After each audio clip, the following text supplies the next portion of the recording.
So this week it's me, Night Demon, as your favourite Titan, Peroty as your second favourite Titan, and Respawn as your only colourblind hunter. Not totally, just a little bit. And not your third favorite Titan? I thought for sure that's where that was going. Third favourite Titan. I haven't played Titan in weeks, man. Come on. That's why he's the third favorite. Yeah. Welcome to Two Titans and a Hunter, a Destiny 2 podcast. A show where we discuss tips, tricks and tools to help all Guardians succeed and enjoy playing more. What makes us different? Well, we're not streamers or YouTubers, we just have a passion for Destiny and are dedicated to keeping Guardians informed and up to date with all the latest Destiny 2 news, information and opinions. We encourage your questions and feedback, and you can contact us either by email, twotitansandahunter@hotmail.com, or on Twitter at 2titans_hunter. Now, on with the show.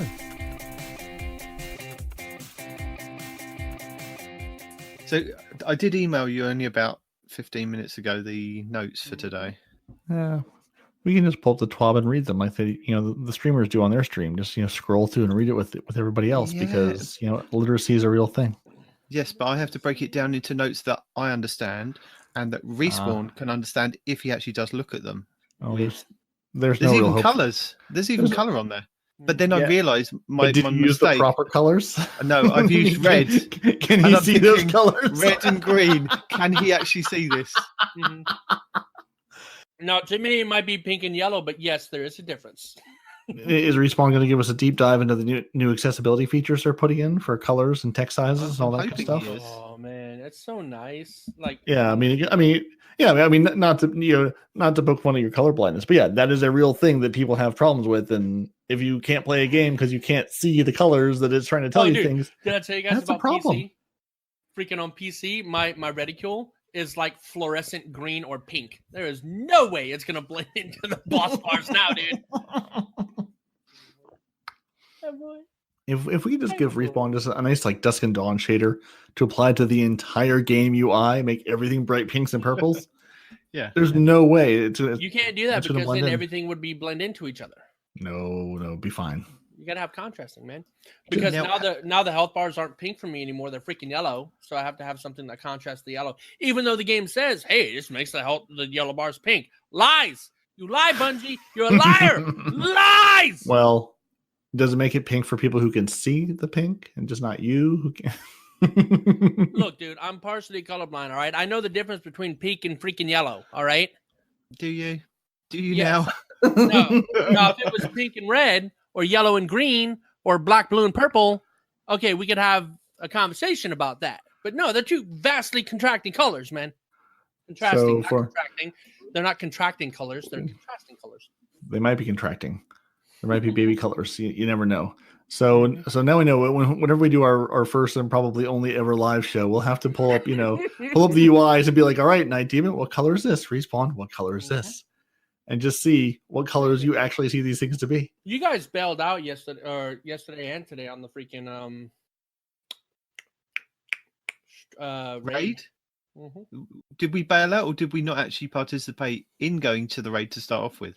It's the same thing. No, it's not. You said you would go. You didn't go. No, I said maybe, and it depended on whether I had work or not. Quit. Mm-hmm. You can't quit something you never actually start. I don't know who did it because I didn't look at the screen when they were talking. But either Brillis, Queen Anne, or freaking Nolis the Man said something you would appreciate, and I was really. And you were happy, were you? No. So some guy was soloing. One of the guys you have to get in the front and the back to pop a shield. Right. And some dude was about to die, and I ran in. I popped his shield and I killed him. Right. And he goes, "You're my hero." And one of these said, "No, that's Nintendo Man." I was like, "Oh, beat your ass." I don't know who it was, but I love all three of you collectively. Yes, and this is definitely staying in the show. He said, "I'm sorry, Respawn, I had to do it." I'm like, "You're gonna be sorry." But I tell you what, the comp grind is real. Today, before I joined the podcast, a little while ago, I was playing comp on console. In every game, there was at least one Titan wearing one-eyed mask, bottom tree striker, mountaintop, recluse, truth. At least one of those guys in every game. It's like, why? Were you dropped on your head as a baby? Can you not do anything else besides that? And it's just whatever. I was going to say it, but I have a post where they actually get into numbers on why you see the same Titan loadout, because that's really the only Titan viable loadout in competitive as far as KD goes. Really? And they actually run numbers and pull graphs from Guardian.gg showing basically like win percentages on subclass. Yeah, but that just means that Titans are crap, because Hunters and Warlocks, we don't have a one class does all. We have to, use what's that word? Skill? But without that class, Titans KD is just way lower than everything else. That's just because they suck at shooting. Stop punching things and pull a trigger every now and again. Yeah, but anyway, that was the why. I thought it was interesting. Anyway, what I'm grinding for now is Titans are going to play the viable thing when they're trying to be competitive. It's not viable. It's there's sounds like it's viable thing. Sounds like it's very viable. They can still play. Look, you don't need one.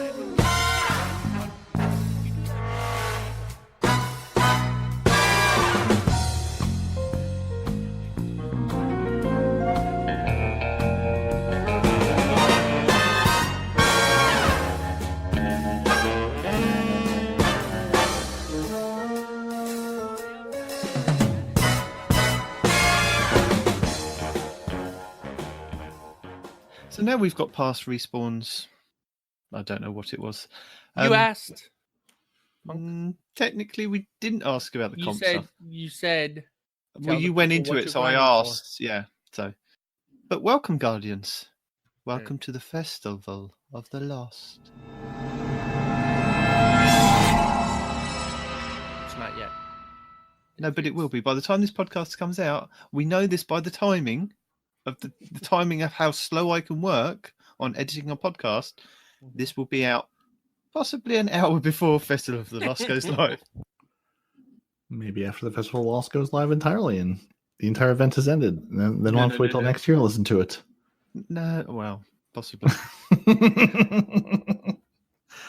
Never say never. Never say yeah. So this week we have the information for you on the Festival of the Lost for 2019. And guess what? It's not like last year. It's a little bit different. There's probably still a Chad Knight running around in an infinite forest somewhere, hoping to get hold of one of you. Maybe two of you. Maybe all three of you. All in one go. Probably. I'm going to say, did he fade out? Was that the point? No, I just, yeah, that was my point. Well, let me tell you, I've been running some reckoning this week with the knights, and if those knights are anything like the knights we're going to find in the Festival of the Lost again, these Guardians are not ready. They don't seem to understand how these knights work. At least those you can kill. This one you probably can't kill again. Yeah, at least it's a prelude, isn't it? Going into the reckoning, you know what kind of. But let's familiarize ourselves and just educate a few of the Guardians that probably didn't participate in last year's that's festival. What I was about to say, right? So we have unstoppable knights now in the nightmares, right? But Chad is the truest, first, and most unstoppable of knights. There's no rounds of grenades that's going to stop this guy from you. Yeah. When Chad shows up, you run away screaming, because that's all you can do, because Chad's going to chase you and haunt your dreams. And just when you think you've gotten away, you'll turn around, and there he is again, staring you down in the face. There's no amount of barrier rounds, overcharge rounds, any kind of rounds, any kind of punching. Yeah, even a one-eyed masked Titan can't stop this guy. And that's saying something. What about with the Peregrine Greaves? Yeah, you could probably knock him off the edge, but let's face it, he respawns. He'll come back. Could we knock him back? If I remember correctly, no matter what you did, he was unfazed. You couldn't stun him or anything.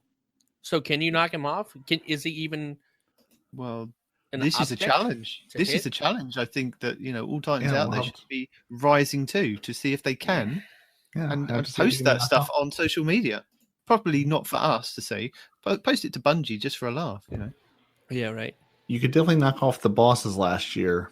And then the game got real cranky about that because it didn't know where its boss went. And so then your time ran out. Right.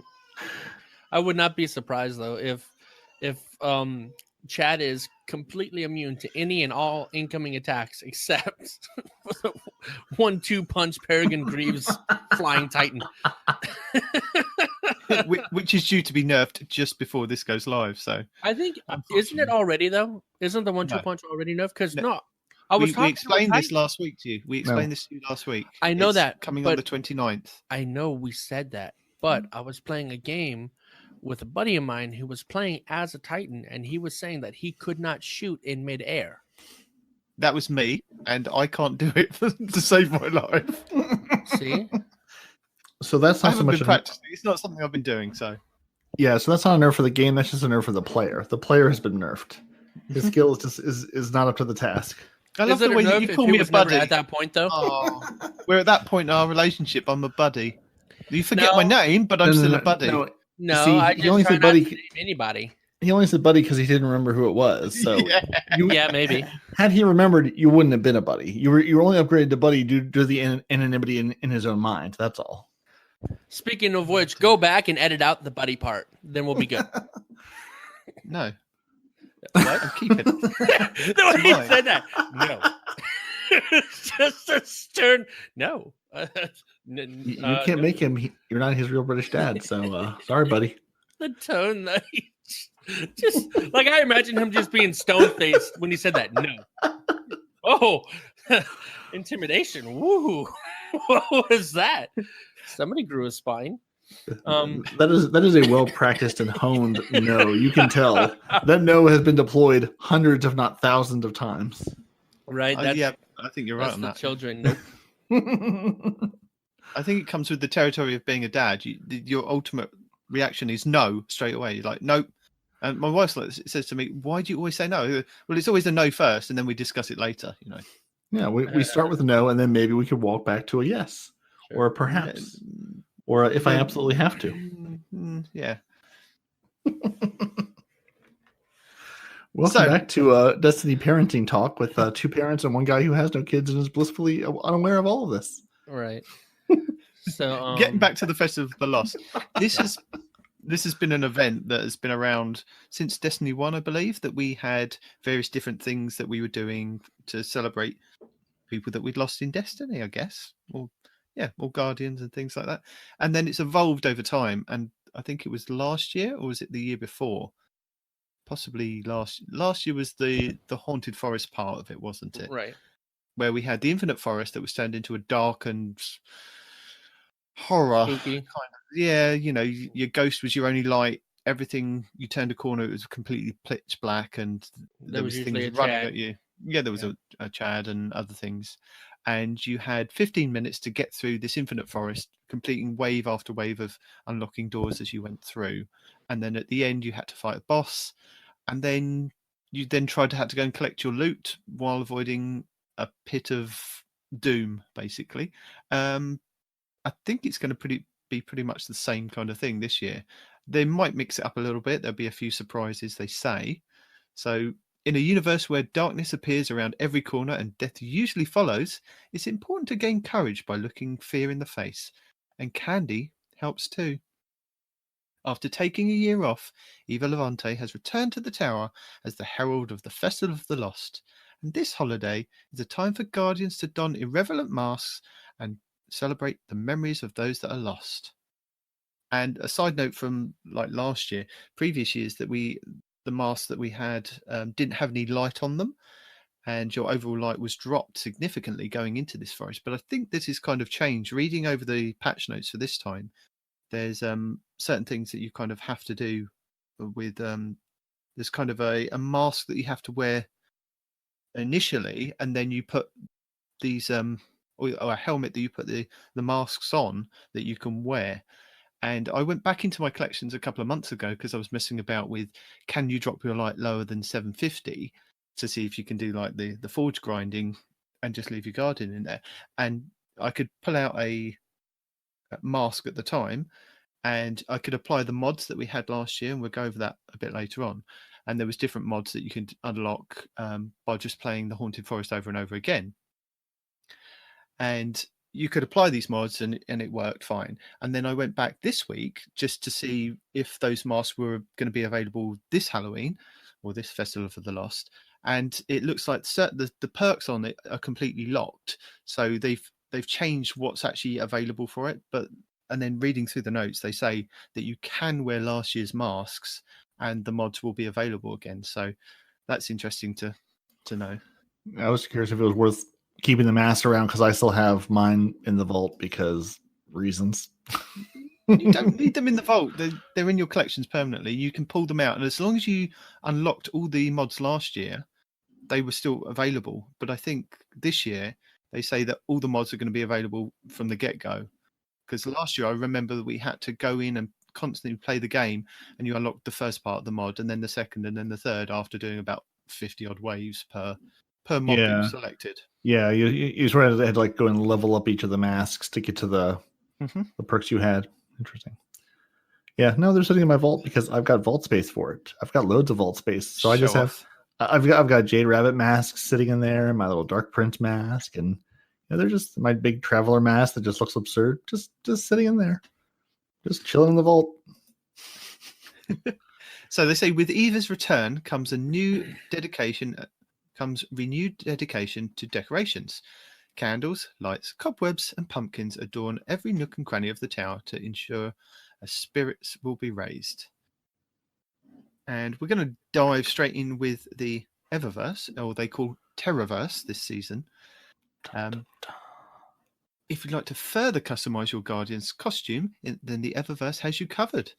From the spooky, scary skeleton ornaments to the jack-o'-lantern masks, Bungie is sure that you'll find something to terrorize your enemies.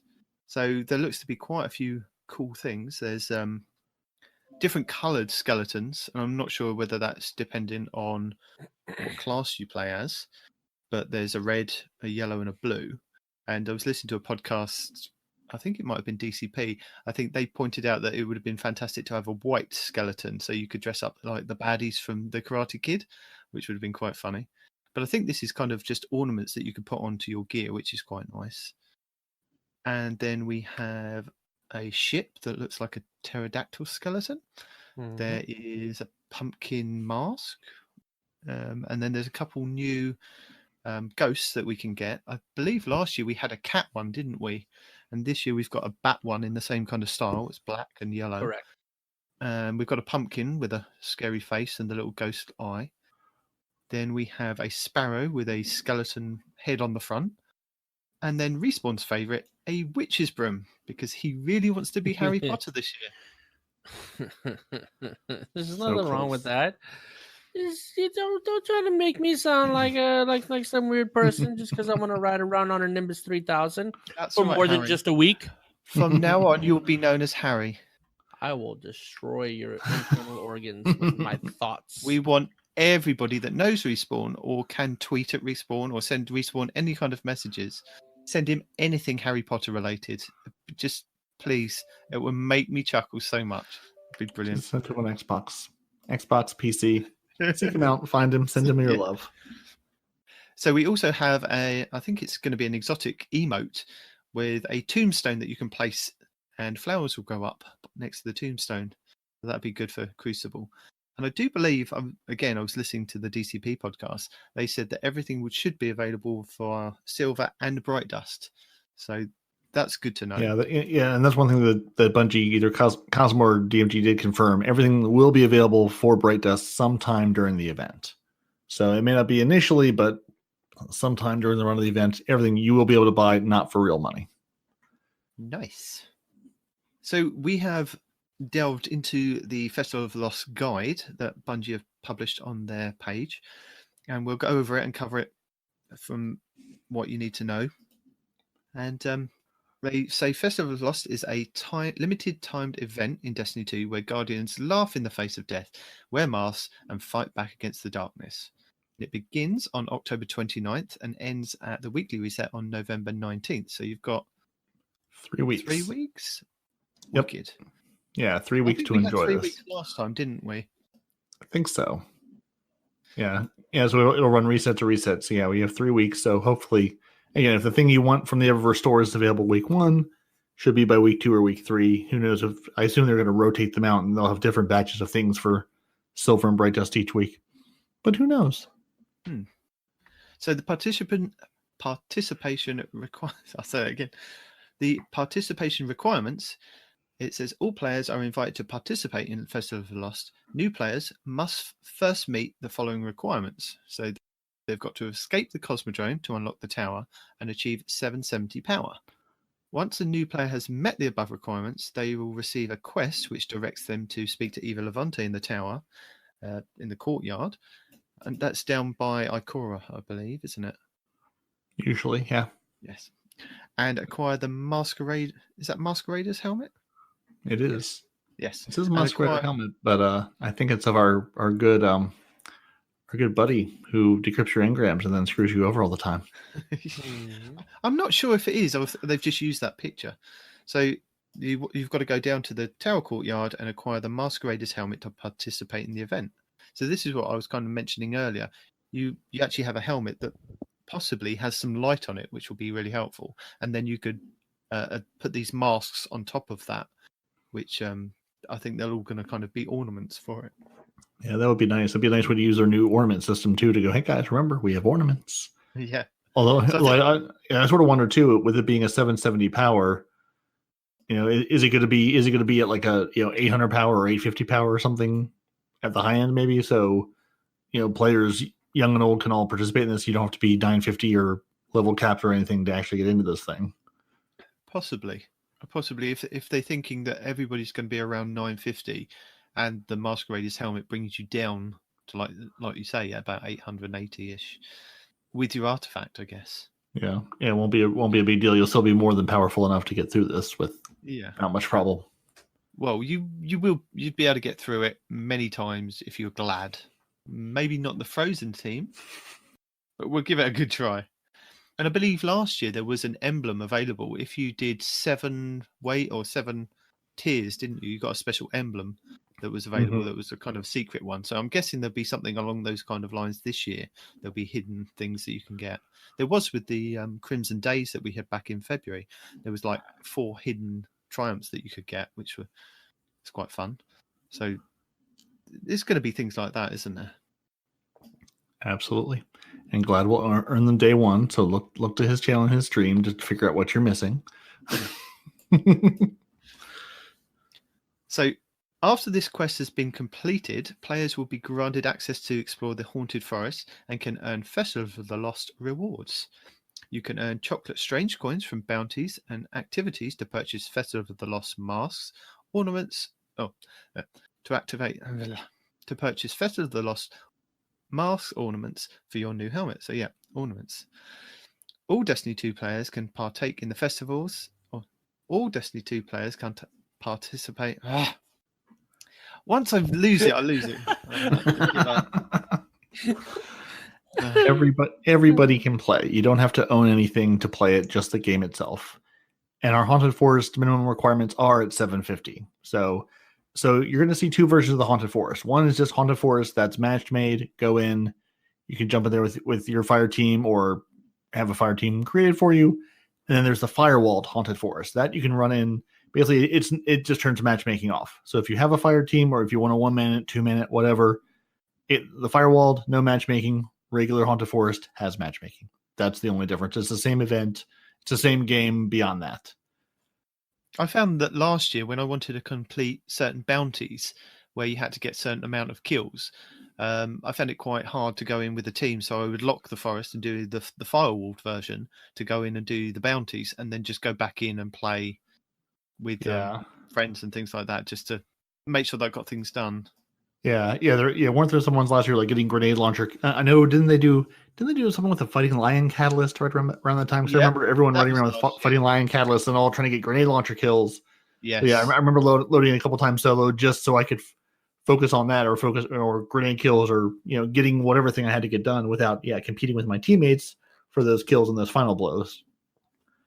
So it's definitely a nice way to get through that. I wonder if they'll drop another catalyst or something on us this year, like they say. Look out for more secrets and surprises. Maybe we'll see more exotic bow catalysts and we'll be running around with those the entire time. Yeah, possibly. Unfortunately, there's only going to be 2 bow catalysts, and neither one of them are really excellent. Yeah. Oh. So it says additionally, players may launch directly into matchmaking into the match-made haunted forest from the tower courtyard by interacting with the haunted forest mission totem next to Eva Levante. So I'm guessing it's very similar to how we had the solstice event, didn't we? We had the totem in the tower, and also you could go on the directory, and it would be just on the tower map as well. So there'd be kind of 2 ways that you could access it. Yeah, it'll be easy to find. Yeah. So I wonder if they'll put her up top like we had for the EAZ event, and Solstice and set her up there. If they'll put her down by Ikora again.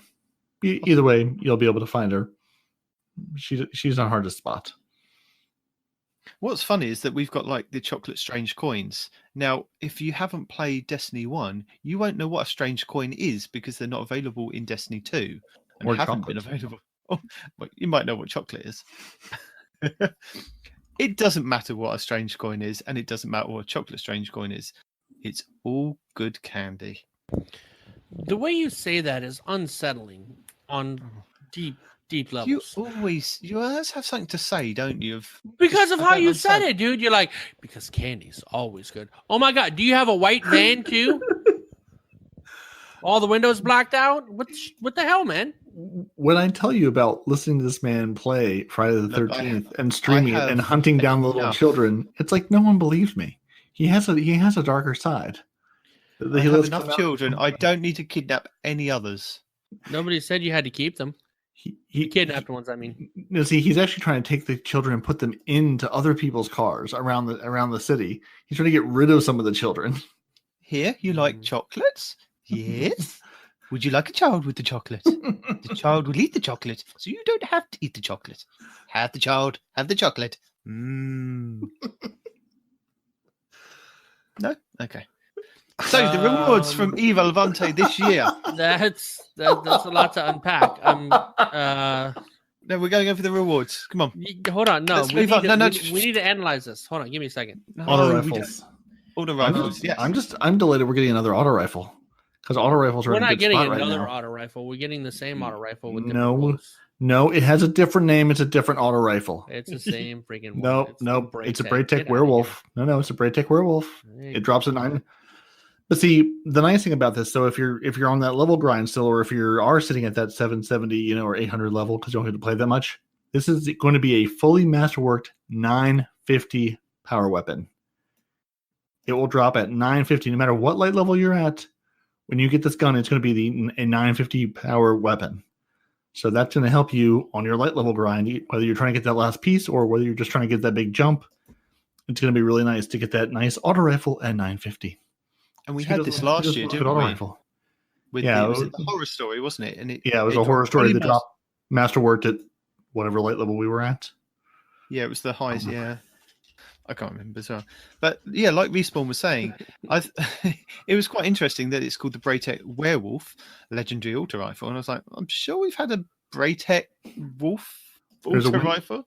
There's a Winter Wolf. There is a Winter Wolf, and if you look at the model of it, and it does look very similar, apart from you've now got kind of this skeleton glow of the insides of this weapon, but it is the same kind of shape of it.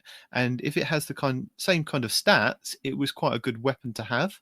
And they do say that once you've got the weapon to drop, you can create your own monster with a random roll. So you can go back and keep playing the game and get more and more. And there's probably a better roll than the Masterwork version.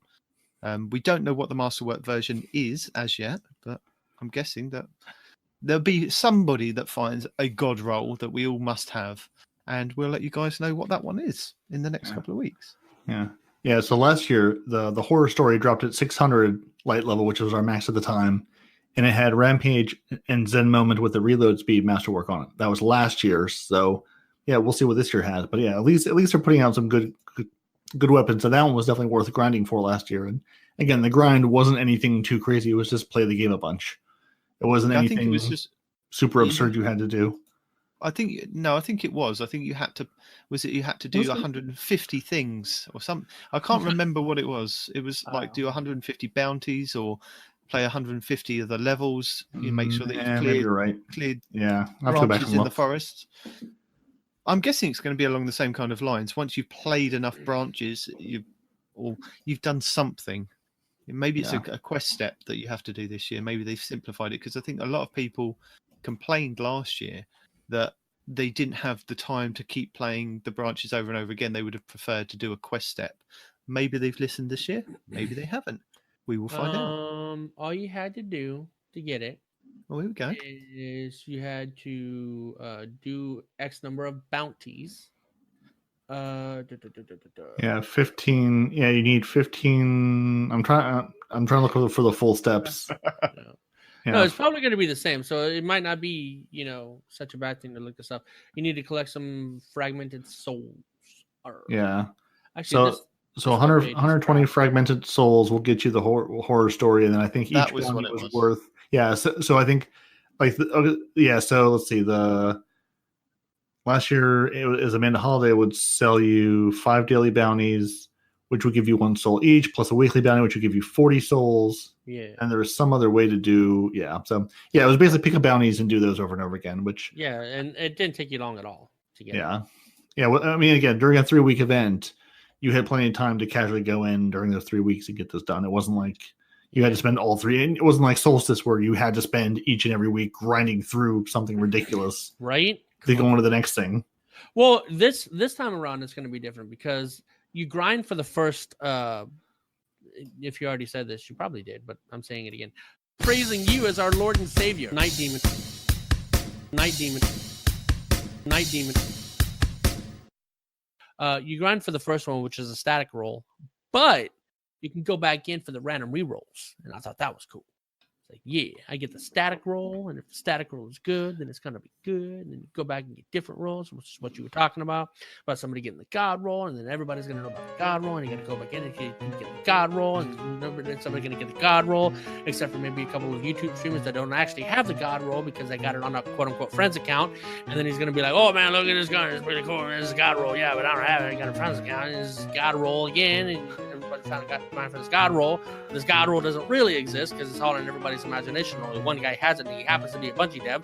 So this Godroll that everybody's trying to get the Godroll for isn't really a Godroll because you're never going to get the Godroll, and etc.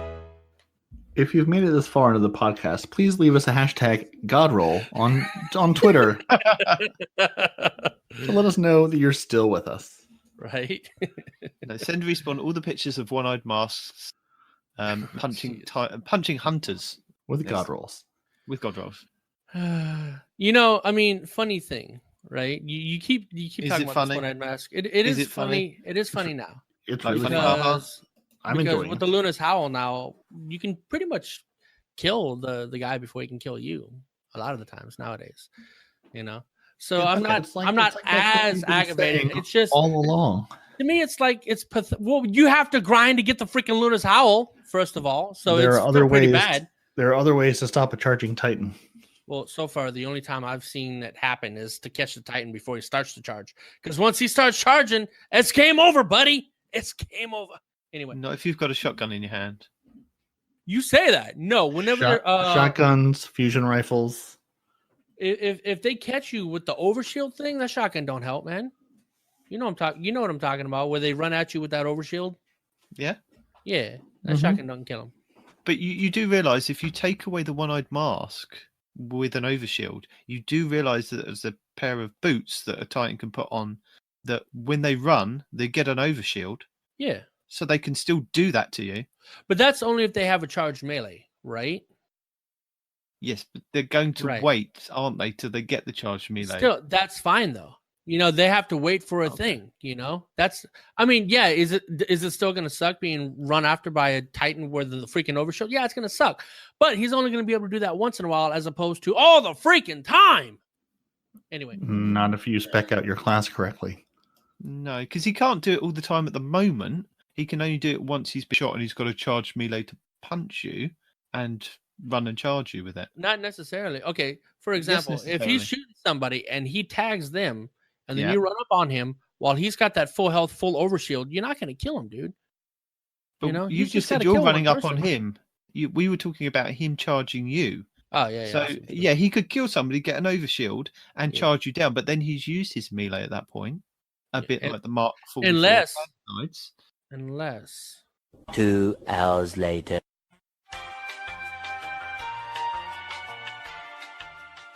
you know what I mean? Yes. Unless what? I lost The my only train of other thought. way is insurmountable Skullfort. An insurmountable Yeah, Skullfort 'Cause that's doesn't the give one. you an That's the one overshield. that gives you the melee back. Yeah, it gives you the melee Also, back. But Peroty it has doesn't give you muted the himself. overshield. On a There kill. you go. So you have to kill someone to get the melee back anyway. So if you don't Yes. die, then Yeah, but it's just keep your Anyway. distance from the wild animals. Anyway, Definitely. let's get back onto the candies. yes, The because we were yummy, talking yummy about the treat. Godroll of the gun with the No, we won't. Hashtag Godroll. hashtag. So God. once players have unlocked access to the Haunted Forest, they can purchase bounties, masks, and So that you other can get your Festival of the Lost Godroll rewards auto from rifle. Evil Levante. Masks and rewards may be purchased using candy and chocolate strange coins, which can be earned Including by the defeating Godroll. enemies and completing activities during the Festival of the Lost while wearing a mask. So While wearing a what? A mosque, while like you wearing said. a A mask. Okay. A mosque. mask. A mosque. And it's just and it is nice to see there will be 2 weekly bounties, 4 daily bounties, and then the additional bounties will be available. So you can pull, I don't know, 5, 6, 7. I haven't figured out if those are a set number or if you can just pull those until you run out of bounty space. I don't know, because sometimes Yeah. Zavala gets upset with me and he says, "No, you can only have 3 now." And then Yeah. I go back later and he We're goes, "You done can here." have 5. You've done well, Guardian." And then you go to Shax and he goes, "Take all the bounties. I don't care. Just go into the Crucible and kill things. And throw grenades. And throw Aw. lots of grenades, yes." Yes. So they just want to make you aware that the Festival of the Lost candies and chocolate strange coins do not dismantle individually. In the event that players choose to dismantle them, these will All delete of their them are entire gonna go stack. Bye-bye. Yes. So don't touch them. Don't even go near them. Just when you go up to the vendor, use them then. Don't touch them in the inventory. Don't even hover over them. Don't go near them. Don't even look at them. Don't even look directly at them. Don't lick them. What Just you do is don't you go on the interact with them. Bungie app and you go, "What's in my inventory?" And you look there. You do not you use dim. You do not don't go anywhere near that part of the inventory. Just dim and the Bungie app, and look, I've got 10. I So, can go to Damon, Eva and spend Are them. you saying this? You sound very passionate about this. Is this from experience? Have you No, been no, burned? no. Are you sure? Well, I'm not that silly. I'm not that silly. I'm just saying it sounds pretty intense what you're No. talking about over there, bud. I'm just warning people because there seems to be some individuals and some guardians out there that seem to have some kind of deep-seated need to delete I all think- of their things. I think that they it's where they're sitting on the sofa and they pick up the drink and they accidentally spill the drink on themselves, and as they're fumbling to get, "Oh no, I've got a drink on me," they accidentally hold down a button and delete the whole stack. No. What happens? And I'll tell you how it happens because it's happened to me. Not with anything that important, but with like a shader, right?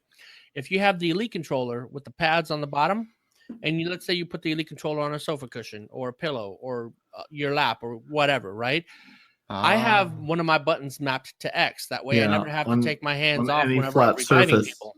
Which is the worst design of that stupid controller. Right. Put it on a flat surface, it hits a button. Great job, everyone. So Good So testing. one of my buttons is mapped to X. That way I can revive without, interrupting combat. You see what I'm saying? So X also deletes things. When So you set your when you're in controller down to go tend to your baby, and all of a sudden your inventory's empty. All of the things in the inventory are gone. Yeah. So Sounds like that a great way is to how clear that out vault happens. space. So what you're saying is when I need to clear out all the extra shaders that are not Dusk and Dawn, I can just grab an Elite controller, set it down, and walk away for 20 minutes, and come back, and they're all gone. But in saying that, now that we brought up the controllers, I want to say blue screen, but possibly panoramics. I don't know. One of those. One of those guys You were talking said to to Blue let them Screen know. yesterday. They sound very similar. I know they're almost identical to listen So- to. Blue Screen and me were in a party with you yesterday. So does that help inform your decision on who you were speaking to? Were you two with me when I got the new controller? We were there when you were following the Amazon delivery to your house. Does that help? Okay, then yes. All right. So blue screen, just to let you know, the new controller feels amazing and the button placements are good, but This is a big but. Is it going to You last do 6 have months? to wear the buttons in because all of the buttons are stiff as hell when you first pull it out the box. So you got to work it in a bit. It's not going to be a professional, easy to push button controller out the box. Just so you know. Okay, so Respawn, But you it's good. received. This is the new Microsoft Elite 2 controller. No. This This is the Razor Wolverine Tournament Edition controller. Okay. No. Okay, no. The reason I ask is because I had the first Elite controller, and I got it for Christmas last year. It did not make it to Christmas this year because it's a piece of crap and fell apart. So I was curious. Yeah. I was just curious if you had gotten one of the new ones, if the build quality is any better. And it's not just mine. Pans is falling apart. A couple of the people like I pre-ordered it. It falls apart midway through. So because they said they fixed all the problems in the second version from the first version. Yeah. But now with this controller, Which I'm you'd thinking hope. I might just leave it in the box and sell it whenever I get it. So could do that. Okay. Yeah, I was just curious if you had one. What I was just saying. Send it to Andy since it cost him 5,000 freaking Australian dollars to get a controller in his country. That's where we went wrong. They went with dollars. They should have stuck with the pound. Anyway, so masks, we already did those. No, we haven't gone over those. Yeah, we did. Shut up. There's a hidden swarm mask. There's a goblin mask. There's a Mithrax mask. There's an opulent callus mask, and there's a drifter mask just for blue screen. Right? I was just thinking that, dude. Every time blue screen, I'm just gonna warn you now. Every time I see you for the 3 weeks of that event, I may be wearing the drifter mask every single time. Everybody in Frozen, listen, you are required by clan law to get the drifter mask. Seek out Blue Screen, join his party, do whatever you need to do, and wear that drifter mask any and all times you're around Blue Screen 42. This is a requirement. You cannot get around it. It is clan law. Booyah. Or if you see him in the tower, and we're talking like, is it the Western servers for America? Yes. Yeah, that he'll be on. Anybody in that region, wear the mask. If you're in California, seek him out to find him. Better yet, if you play Destiny 2, just get the mask. Odds are he'll run across one of you. So during the Festival of the Lost, Evil Levante has 5 masks that players can purchase for Chocolate Strange coins. And furthermore, masks earned during the Festival of the Lost 2018 can also be equipped by players who earned them. And all masks must be equipped as ornaments on the Masquerader's helmet, which is offered by Evil Levante for 100 glimmer. 100 glimmer? Really? It's not a free thing? God, Eva. What? She's got to get her pound of flesh too, man. Come on. No, she's having all the chocolates so I can get masks. So if I'm giving her chocolate, she wants a pound of flesh with her pound of chocolate. What's wrong with that? Yes. Not happy about that. I'm just giving her all the chocolate. I want to eat the chocolate. Thing. What you think human flesh is just tasty? No, you got to have something to cover up that flavor, man. Chocolate and you'll have plenty of glimmer. I promise you. You'll have all the glimmer. So much glimmer. I mean, if you're not sitting at like 10,000 glimmer right now as we speak, what are you even doing with your life, Demon? I don't have any. So what? Dude. What I really want to know is so there's 3 pictures of the Masquerader's mask. One that says Arc, one that says Solar, one that says Void. They're identical. It's the same picture. Yes, but you have to have the right No, it's stupid element for your stupid or mods. I think Peroty, I think what I've done wrong is I've put the wrong picture on there for you to look at. This was the respawn version with the color blindness so that he didn't get upset with it. Oh. So this on my version. This is a valuable This is actually a valuable lesson. See, this is why you shouldn't try to data mine, because you might get a picture that's not the actual picture. No, and then you'll be dealing with poor information. I'm just joking. No, this is from Bungie website. It's the same picture over and over. And they'll be going and looking, going to Reddit to scream at people about how this is just reskinned masks from last year. So, it's exactly reskinned because you have to buy the mask and then put on an ornament. It's exactly reskin. This is a reskinned human being. We've taken his skin and we have made it into a mask. No. He's just a skinned human being. So with the Masquerader's helmet, I'm guessing it's either going to be one helmet where you can select Arc, Solar, and Void that looks the same, or you have to buy 3 helmets. 3 helmets because Bungie each. We both know this. I don't even know why you said that. Yeah. Yeah, I mean, it's worse than the last year. You had each mask. You could choose one of those 3 perks to build up. So now we have 3 masks, and then you can work on your builds, or just not care about the mods. And I don't know. So there's an epic mystery grab bag and a mystery grab bag. The Ooh. epic one's purple, the mystery one's blue. So I'm guessing lower tiered items from that for maybe a couple of strange coins, and then 100 strange coins for the epic version, possibly. Very epic. Just lovely play the bag. forest You over can and over reuse again. it. You can put your gifts in it for Christmas. So, who would like to take us through the Festival of the Lost mods? I was just reading those, and they're pretty interesting. Even after this, I wonder if they're still going to be active after this is over. Okay, anyway, No, Festival of the Lost only active mods. in the forest. It doesn't say that. It says it's only active on the map. Okay, damn it. Once players have purchased the Masquerader's helmet from Eva Levante, they can equip masks as ornaments and apply Festival of the Lost Armor mods. Festival of the Lost Armor mods can only be applied to the Masquerader's helmet and are only active while in the Haunted Forest because Bungie, I thought you did something smart there for a second, but now I take it all back. You suck again. First one is called Higher Purpose. It significantly increases damage while airborne. Damage resistance, that's an important word to forget. Significantly increases damage to all enemies and increases the drop chance of heavy ammo on a kill. The next one is Vampiric Touch. Significantly increases damage to challenging enemies. Precision kills trigger health regen.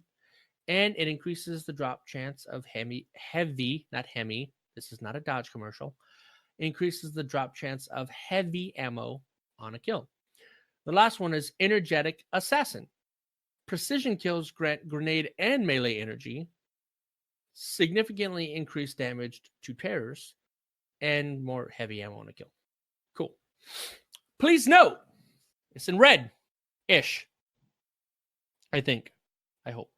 Red for the rest of us. Reddish for you. Please note, tooltips for the Festival of the Lost mods indicate that their perks must be unlocked by defeating terrors in the Haunted Forest. This is not true. Perk upgrades for Festival of the Lost mods will activate as soon as their mod is equipped, while players are in the Haunted Forest activity. Woo! So the stuff that we had to grind last year to unlock each tier of it, we don't have to do that this year. Sounds So like they have learned something. related to debug it to me, but whatever. In addition to rewards and masks offered by Eva Levante, players may also complete exclusive Festival of the Lost triumphs. These triumphs can be found in the triumphs page, DOI, under seasonal DOI events. DOI. These triumphs are as follows. Days of the Dead. You must complete the Festival of the Lost 2019 triumphs. A Frightening Power. Acquire the exclusive Festival of the Lost 2019 weapon. Strange Times. Collect chocolate strange coins during the Festival of the Lost 2019. Doesn't say how many. Bountiful. Complete Festival of the Lost 2019 bounties. Again, doesn't say how many. A Brilliant Smile. Brush your teeth or your Mastachian module? Yes. Mastication? Mastication. Cool. Still not scared. Defeat terrors in the Haunted Forest. Still doesn't say how many. Master of Disguise. That's the word. Acquire all Festival of the Lost 2019 masks. Sweet Tooth. Collect candy during the Festival of the Lost in 2019. Just don't collect it from Demon. Sweet Surprise. Purchase Festival of the Lost 2019 grab bags from Eva Levante and then redacted. That's cool. It's pronounced redacted. Redacted. You're so right, man. Literacy's a thing, huh? Daggone it. Players have until Festival of the Lost concludes to complete these triumphs. Once Festival of the Lost ends, they will no longer be eligible for progress. An incomplete triumph will be hidden. Please note, Festival of the Lost triumphs that have been unlocked but have not been claimed will become inaccessible, you scumbag Bungie, after the Festival of the Lost ends on November 19. In order In order two players to ensure. In order two players to ensure. Is this copy paste or did you do this? It's copy pasted from Bungie. Jeez. In order two players to ensure that they receive credit for these triumphs, they must claim them as soon as they are completed. We have problems with, one of us has a speech impediment, the other one's illiterate, the other one is a robot. But only on even some with our days. shortcomings, a lot of the times when we struggle to read these things, it's because, like this sentence, it's written in a language similar to English, but just far off enough to screw with it. Okay? Anyway. I think that's it. Yeah. So anyway, going back to that, scumbag Bungie, if you've completed it, but you haven't clicked on it, that's stupid. It's there. You completed it. You should click on it next year. I should be able to click on it. It's my triumph. No. Give it to me. Don't worry. We will remind you every day that we see you and play with you. Have you clicked that triumph? Respawn. Have you gone into it? Let's go into it together and click the triumph together. What's a triumph? Everyone, if you see Respawn online, let him know to click the triumph. We're not going to do Send that. him a message. He's gonna have so many click the triumph. And with as many people as we have in the clan that actively play nowadays, there's going to be a lot of people that actually do that. So don't listen to him. Do not do that. I will mute you. I will kick you. Don't be that guy. Nobody listens to us. Nobody does what we say. It's very disappointing. Okay. Frosty, you can do it because he said, don't be that guy. Yeah. Damn it. So we're all set. Okay. This week at Bungie, 24th October 2019. But wait. It's going to get spooky. But it's the 26th. Wait, what's going on? They put this out on the 24th. We're recording in the future, much like Australia. Fair enough. It's about to get spooky. Mark your calendar. Didn't we just say all of this crap? And now we're going to even go Moon doesn't into the future more because we're going to talk about the Tuesday. They got writers that come up with this crap too. I guarantee you they got like a room of writers. The moon's not the only thing that's haunted. The haunted forest will be back at the tower, and it will be spookier than ever. A new dungeon is opening up to willing fire teams or brave guardians who want to tackle it alone. Speak with Eris. She knows the way. The Crucible is about to gain some momentum as well. Changing the way guardians meet in glorious combat. I would like to request you read like that for the rest of the show because that I didn't want to say anything because I didn't want to ruin the magic. And on top of that, there's another exotic quest going to be live for Shadowkeep owners. Yay! You may have seen the pictures of a replica we had of the bug gun from the past events. It's time for you to go out and claim the Xenophage as your own. Where will your path take you first? Nobody knows. There will be many options for you to consider, depending on how you like to play the most. Hey, congratulations. You're not limiting me to do crap I don't want to do. Oh. No, but that sounds interesting, doesn't it? So it's going to be a quest that you can do in various different ways.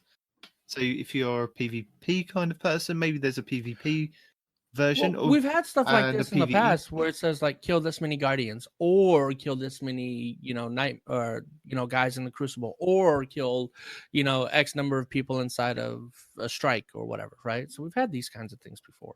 But do you think this is going to be different? Do you think it's a Drifter Vanguard, choose your own way kind of thing?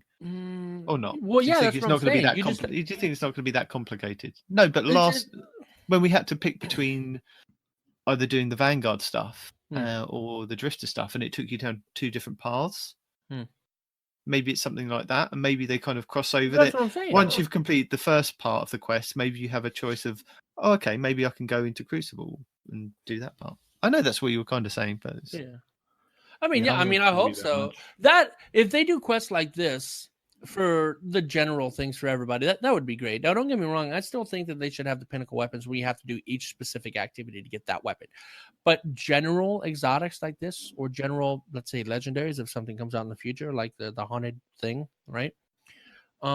Giving people choices to do something that they enjoy doing instead of being forced to do things that they hate to do. I think is a way better way to do this. I mean, I applaud that they're doing this more than once, because they did this in the past for something that I don't remember what for, but I'm glad that they're doing it again, and they should continue to do it even more in the future, because that is the best way to make your game. The game is supposed to be fun to play, and when you force people to do things, if they don't like Crucible, or if they don't like, Gambit, Blue Screen 42, or if they don't like, doing strikes or whatever, they shouldn't have to. At that point in time, the game that they play for fun is now a burden, and that's not a great way to do business, I think. Anyway, bravo. So let's continue the momentum and move into the next part. All right. Do I still have to do that voice? It makes me lightheaded. No. Okay. Maybe Peroty could do a voice now. No, I don't think we should. I don't think we shall. I think we'll stay with our normal voices. He said Peroty. Oh, I thought he said pony. Pony's All right, not here. Where did Pony suddenly come up with? Well, I don't freaking know. Oh, this one has my name in it. I got to do it. Okay, so next week, Lord Shax is mixing things up in the Crucible. Sorry, involuntary reaction. With the new mode called Momentum Control. While Mayhem puts a focus on supers, Momentum shifts your focus to gunplay. This is a fast-paced, hair-on-fire experience where the lethality of all weapons has been cranked to 11. You are incentivized to be aggressive as you defeat other Guardians to earn charged melees, grenades, and supers. Here's a quick rundown of what to expect. Now, before I get into these, somebody was talking to me about how I would hate this mode. Like, oh, well, you're really going to hate that mode, because we were having a discussion about the One-Eyed Mask at the time, a couple days ago, but not this time. And I said, actually, this sounds fun for a couple of reasons, but the main reason for me is the mountaintop, right? Because I've been trying to kill people with that stupid freaking exotic grenade launcher, right? Mm-hmm. And I directly hit somebody and they're left with like 4 health, and it drives me bananas, right? Mm-hmm. So if I can kill somebody with a freaking grenade launcher. So you're talking about Fighting Lion, are you? Yes. Okay. I hate that. Oh, whatever. So that's a good call. That would be a good gun to use in this. Exactly. Yeah. And this will help with your mountaintop quest if you don't already have the mountaintop. So I'm actually looking forward to this specifically for that. Anyway, moving on. I just thought you'd like it because of the focus on gunplay and, less focus on supers and everything else. It's I want to say more skill based, but I mean, we'll see with all the, charge melees and everything else. We'll see how that runs down, but yeah, no, and you're right. I do like it specifically because of that. That is absolutely true. So why don't you go through the points that they said? I'm going to, but you both keep interrupting me as I start to read it. I'm sorry, but you stopped reading it first, so you really brought this on yourself. I'm allowed to on your tangent. Me. You are not allowed to interrupt me. All right. Instant respawn time. See, that's me. I'm instant. Wait, hold on. Like a bad cup of coffee. Out of the fight, no problem. Drop right back in immediately. Weapon damage increased. Higher combat lethality. Everything in your arsenal is a contender. Ability regen requires effort. Defeat enemy players to charge your melee, grenade, and super. There is no tracker. Did you see? Hold on. It wasn't M-Test. It was oh god. Name famous YouTubers. Come on. No, we're not helping you out on this. Okay. Houndish. You've watched the video. No. You tell us about it. No. Is it Houndish? Don't help. No, it's not Houndish. It's not a British. It's an American. Is it Houndish? Canadian? No. Is it a Canadian? Could be a Canadian. Could be there you go, sir. That's true. Is it Houndish? No. I bet it's Houndish. That's the cross. It's that's the cross. Haha. As soon as he saw no tracker, he went off on a tangent. It's like, Bungie, why do you think this is a good idea? I guarantee somebody at Bungie is sitting in the corner, all proud of himself, thinking, no trackers is a great idea. And he went off on on year 2 freaking trials, and he's actually very upset about the no tracker thing.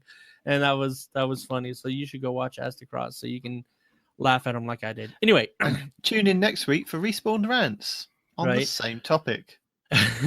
Sneak around your enemies for some sweet flanks. Amped control. No sneaking. No sneaking. There'll be no sneaking. Dude, with no tracker, everybody's sneaking. No, everyone's charging recklessly ahead and smashing into other people like monster trucks. What do you mean sneaking? Titans are the only ones that have their freaking W key stuck. All right, get out of here. I'm sorry, I'm thinking PC.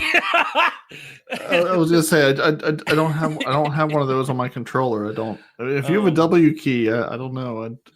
No, sorry. Your X key's real broken, then, sir. Yeah, my bad. So amped control. I don't know what that means, but it sounds cool. Zones capture faster and grant more bonus points per kill. I bet that's what amped control means. Supercharged supers. Oh, yeah. Yeah. Increased damage resist in super means you become the 1,000-pound gorilla. This is gonna happen after the Warlock and Titan nerfs, right? Yes. Okay, good. Yeah, because that all happens Tuesday. Carry on reading, though. Carry on reading. Okay. Be careful because heavy weapons will put you down quickly. The heaviest of ammo. Increased heavy ammo respawn, drop rates, and drop amounts. There you go. So everybody will be rocking heavy. They'll Yeah. be heavy all over the floor.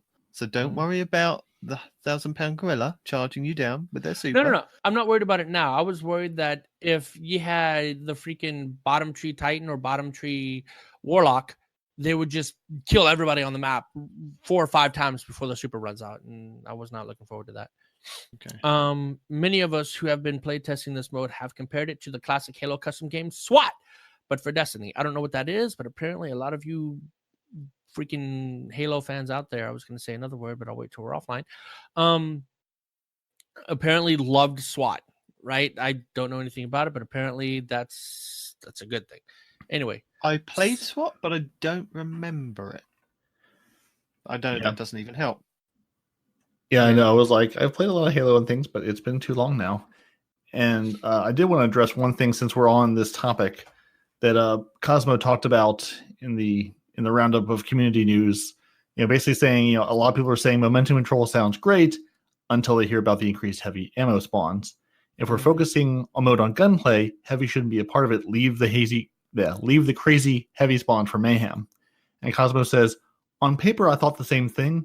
But since everything else is cranked up, you can blast people down with heavy. Blast people down using heavy with your main weapons much, much easier. So they're thinking it's going to be a little more balanced because of the insane, buffs to the rest. What's the rest of the weapon damage? The heavies won't be quite so dominant. Now, granted, if a truth rocket hits you, you're still going to die to the truth rocket. There's nothing you can do about that. But they're saying it'll hopefully be a little more balanced. So we'll see how it plays out. But it is at least something they're aware of and have thought about. I think the thing is with this is that it's a mode that nobody in the community has tried apart from the people that developed it. So give it a try first before you criticize and say, well, this is what we don't like. You play the game and play a good amount of games and get a good feel for it. There's no point in just playing 1 or 2 games because those 1 or 2 games may be completely lopsided. Sure. And then you go into a different game and it's completely different from how the last 2 have gone. So give it a good try before you kind of feed back to Bungie of what you think that they need to tweak on the game mode. Yeah, and I can see it right now. There's going to be a lot of Void Warlocks and Solar Hunters because both of those classes have ways to get your super back faster without you actually having to do much. Oh, and Arc Titans middle tree. Damn it. Arc Warlocks middle tree can also just get their super backs passively just by killing. So I have a feeling those are going to be dominating this mode because if the super timers are turned off, then they get their supers back stupid fast anyway. So I think the thing is with this week, there is so much stuff to do. And again, we've said this so many time again on the podcast that Bungie just keep rolling, the roadmap out and there's something new to do each week. And even if there isn't something to do that week, that's a week for you to kind of catch up on the stuff that you kind of want to kind of do by yourself or a triumph that you've missed or just something that you can kind of, and we're on that steady flow of so much content. We've got the exotic quest, we've got the Festival of the Lost, we've got a new Crucible thing, so there's something for everybody this week coming up. You got to get from past seasons if you don't have those yet. Yeah, it's a lot of stuff to catch up on. Going into solo survival at the moment has been a really good way of getting your Recluse, your Luna's Howl, because you can get to 2100 even if you're not that good of a skilled player. You can still get to 20. Did you get to 2100 on PC? I did not actually. Did you do it all on console then? I did most of it on console. I did some stuff on PC. I got a couple of my weapons on PC, But I think it is my opinion. A disclaimer: this is an opinion, but this is an opinion based on the last 2 weeks of experience of being almost exclusively in Crucible. On PC is significantly harder than console, right? So if you're trying to get that 2100, if you go up a rank, yeah, you won't go back down beyond that rank, but if you're not that great and you're playing on PC, you won't gain any rank. That's what I'm saying. You're not going to gain a whole lot of rank if you're not that great and you're playing on PC. Console, in my experience, is so much easier for variable reasons, right? The aim assist is better.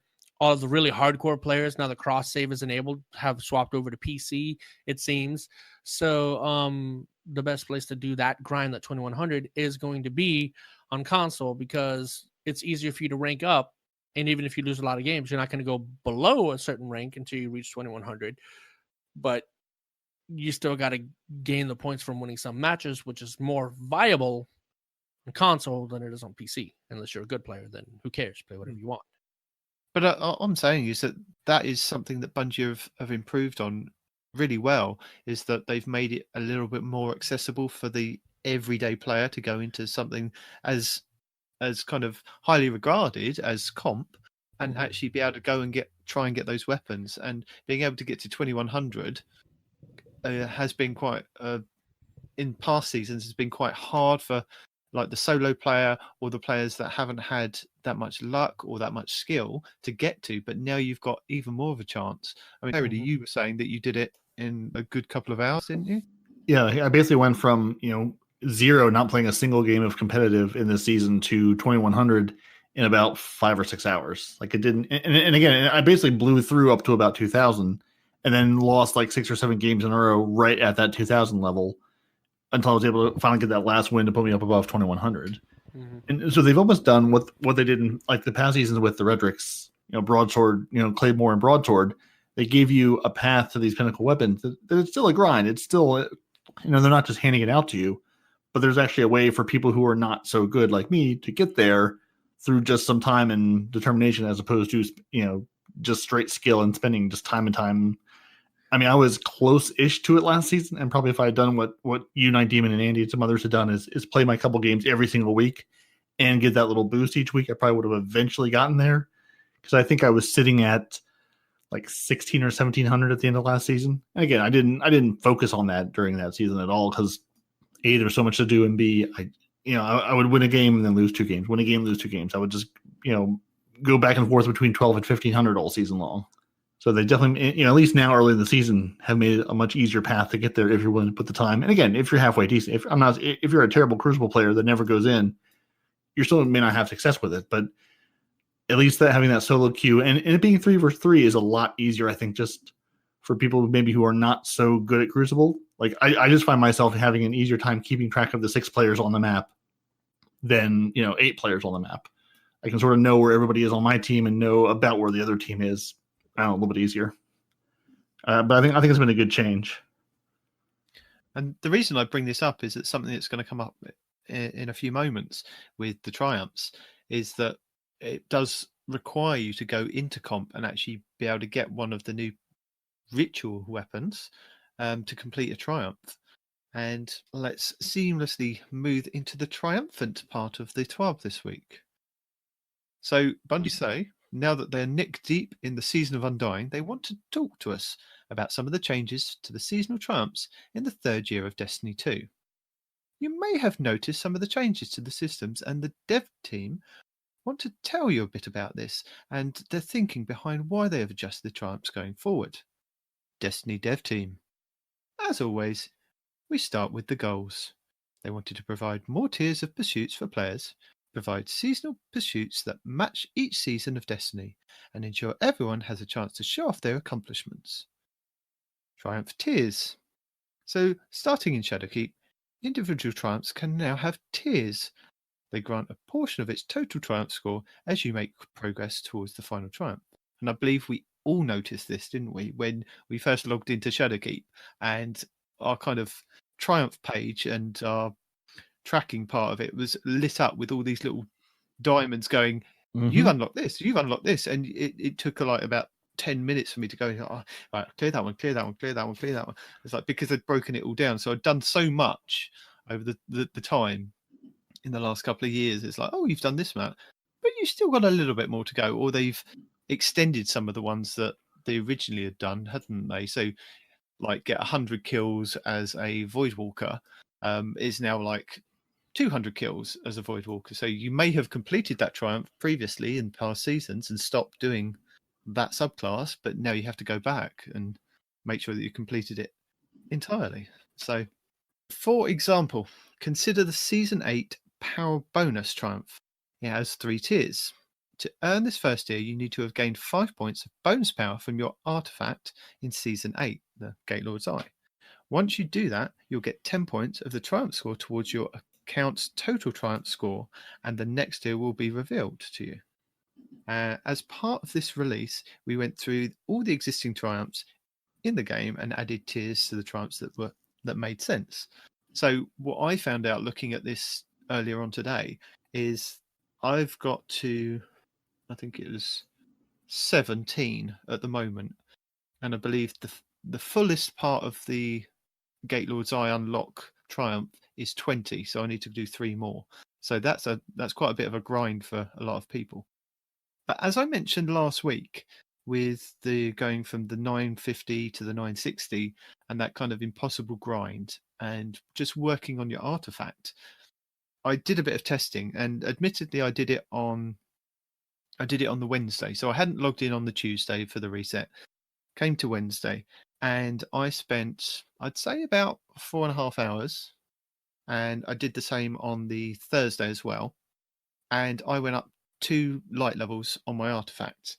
Now that was just grabbing the bounties on one character and going and doing the Zavala ones, the Banshee ones, the Ikora ones, and the Moon ones, and kind of just overlapping them. So I was going into a solo Nightfall, doing all those, and the ones that I couldn't complete there, I then went into the Vex Offensive, completed the Vex Offensive ones, because that counts as Moon bounties as well. So if you grab the ones from Eris and the ones from Ikora, you can double up on some of those, and the same with the Banshee ones, with the Zavala ones, with doing strikes. So you could do the solo Nightfall grinds going into a lost sector and killing things. And it didn't take me too long, about an hour and a half, to kind of get as many of these crossovers as I could on one character, swap to the next character, did exactly the same.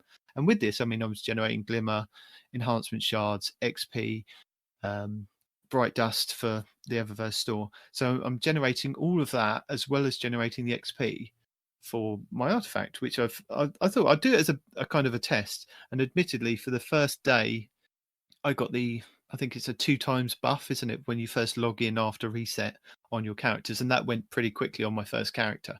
But I think it was over 3 million in XP that I was able to do in those 2 days of just picking up the bounties and just experimenting on how much I could do on all those characters. I mean, admittedly, I could probably pick up more bounties because on the Nightfall I was going to Mercury, but I couldn't pick up the bounties while I was in the Nightfall. If I'd have gone to Mercury and picked up the bounties first each time, I'd have probably got some more from that. But you could see where you can make more progress on your artifact and a lot quicker by just making sure you got the bounties. And I think it's going to be the same for the Festival of the Lost. You'll be able to double up on some of the bounties, because if there's going to be Vex in the forest, you can pick up the bounties from Ikora, as well as some of the Mercury bounties. If you go to Mercury first, pick up the ones from Brother Vance, you may be able to double up on those as well. So I thought that was quite an interesting thing to just throw in there. I've kind of done that bit of testing. Oh, what? Who? Huh? Get your spreadsheet out and double up on things. No, I'm here. I'm here. What are we talking about? What? Yeah. I mean, when you're out to do something, double up on things, do multiple things at once. Well, I just because I was saying last week that just playing the game and enjoying yourself and picking up the bounties can get you quite a lot of XP. And I thought, well, how much XP could I do in a limited time just focusing on doing those bounties? That's quite a lot of jumps in artifact progression. Whereas with me, I think it was 1.5 million to get to one, and then 1.6 to get to the next. So yeah, it gave you like 2 jumps, but it might give someone who's lower down 6 or 7 jumps. Yeah, I mean, I'm sitting at level I think 65 on my season pass right now, even. And it seems like if I play for a couple hours, I can get 2 or 3 levels on that. But I know the artifact it's a much bigger increase lower on. I've got 12 of my things unlocked on the artifact. It looks like now, and that's another 12 million for the next one. So yeah, I don't know what the progressions were below that, but so you're at 11 at the moment for your plus light, aren't you? I am. Yeah. Interesting. Welcome back to random stats and specs. No, because the season pass, I know you're over 100, but I didn't even get a whole lot of bounties, and I think I'm already at like 90, 95, 96 of the season pass levels. So I mean, yeah, getting the bounties would drastically help. But I mean, what are you? Yeah, I'm at 150. 150. Okay, yeah. So what do you get now that you're above 100? Because I can't see past 100. Well, no, it stops at 100 on the pass, but then I think it was every 5 rings, and at first, so it was 103 and then 108, and then like every 3 and 8 after that, you get an engram for Eververse. Is that it? Yeah. So it's 3 shards and glimmer basically. All right, sure. I think they should give you. I mean, whatever, man. Whatever. What I think is irrelevant because that's not what they're giving you. So. Yeah. I mean, really, once you get past 100, you've gotten all the rewards they have out of this season. Wait till the next season, get some more rewards. You've already gotten 100 levels of gear and bonuses and everything else. There's only so much they can give you. And speaking of which, I just got the one where I got 100 glimmer. No, not glimmer. 100 dust. 100 bright dust. Okay, yeah. And even though we talked about it on the last podcast about how people are saying that is not worth the rank that it's at, I knew about it. We discussed it. I was prepared for it. And then today I got it. Still upset about it. Yeah. No, it was. I think it was ranked 92, wasn't it? You got the 25 Vex components. Just like, why? That's what that was. Why do I want that? Okay. No, I'd rather have that didn't bother me. What bugged me is the 100 bright dust. That's what got me. I'm like, really? I'm like 95 or something, and you give 100 bright dust? What?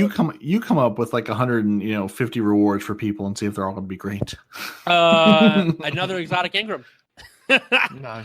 When in doubt, exotic Ingram or legendary Ingram at least, or a legendary Ingram that contained either a rerolled auto rifle or a rerolled freaking light machine gun. Nope, if you didn't like the rolls that you got. This is season of the auto rifle. All of your rewards will be auto rifles. You say that, but listen, I've told you this before. If you haven't tried it, especially Mr. Titan over here with your freaking armament. No, wait. The one that refills the war pig. Rifle. That's the one. If you haven't tried the Blue Perfect, dude.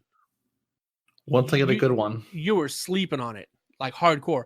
I only have 31 rounds and I just destroy Guardians when I use it. That's not enough rounds. You're going to need more rounds.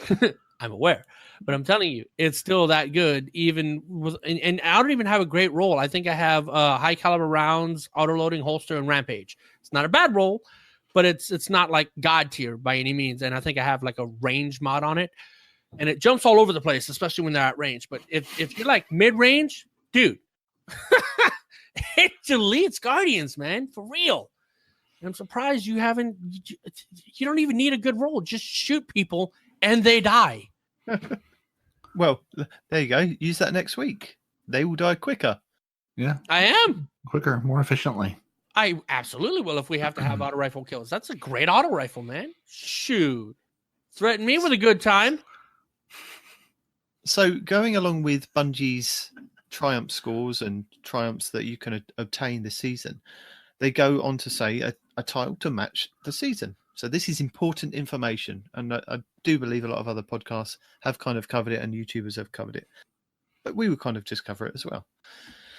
Basically, when Luke Smith wrote in his Director's Cut Part 3, he mentioned an evolving world, and the Cliff Notes version of is Prior to the season of Undying, each piece of annual pass content added parts of the game which were designed to live forever.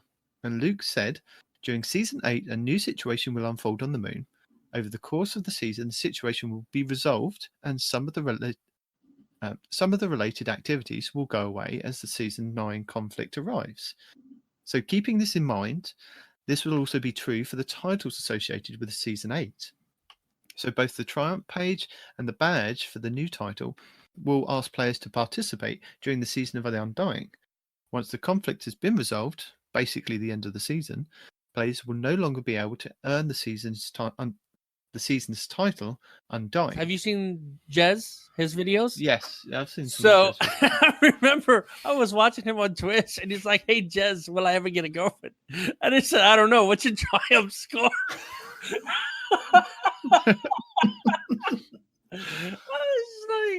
It's awesome. Mine's like 65,000. So I mean, I'm married right there. There you go. I married a Brazilian swimsuit model. I'm at 65,000. So Triumph score is directly equivalent to how hot your wife / girlfriend is. All right.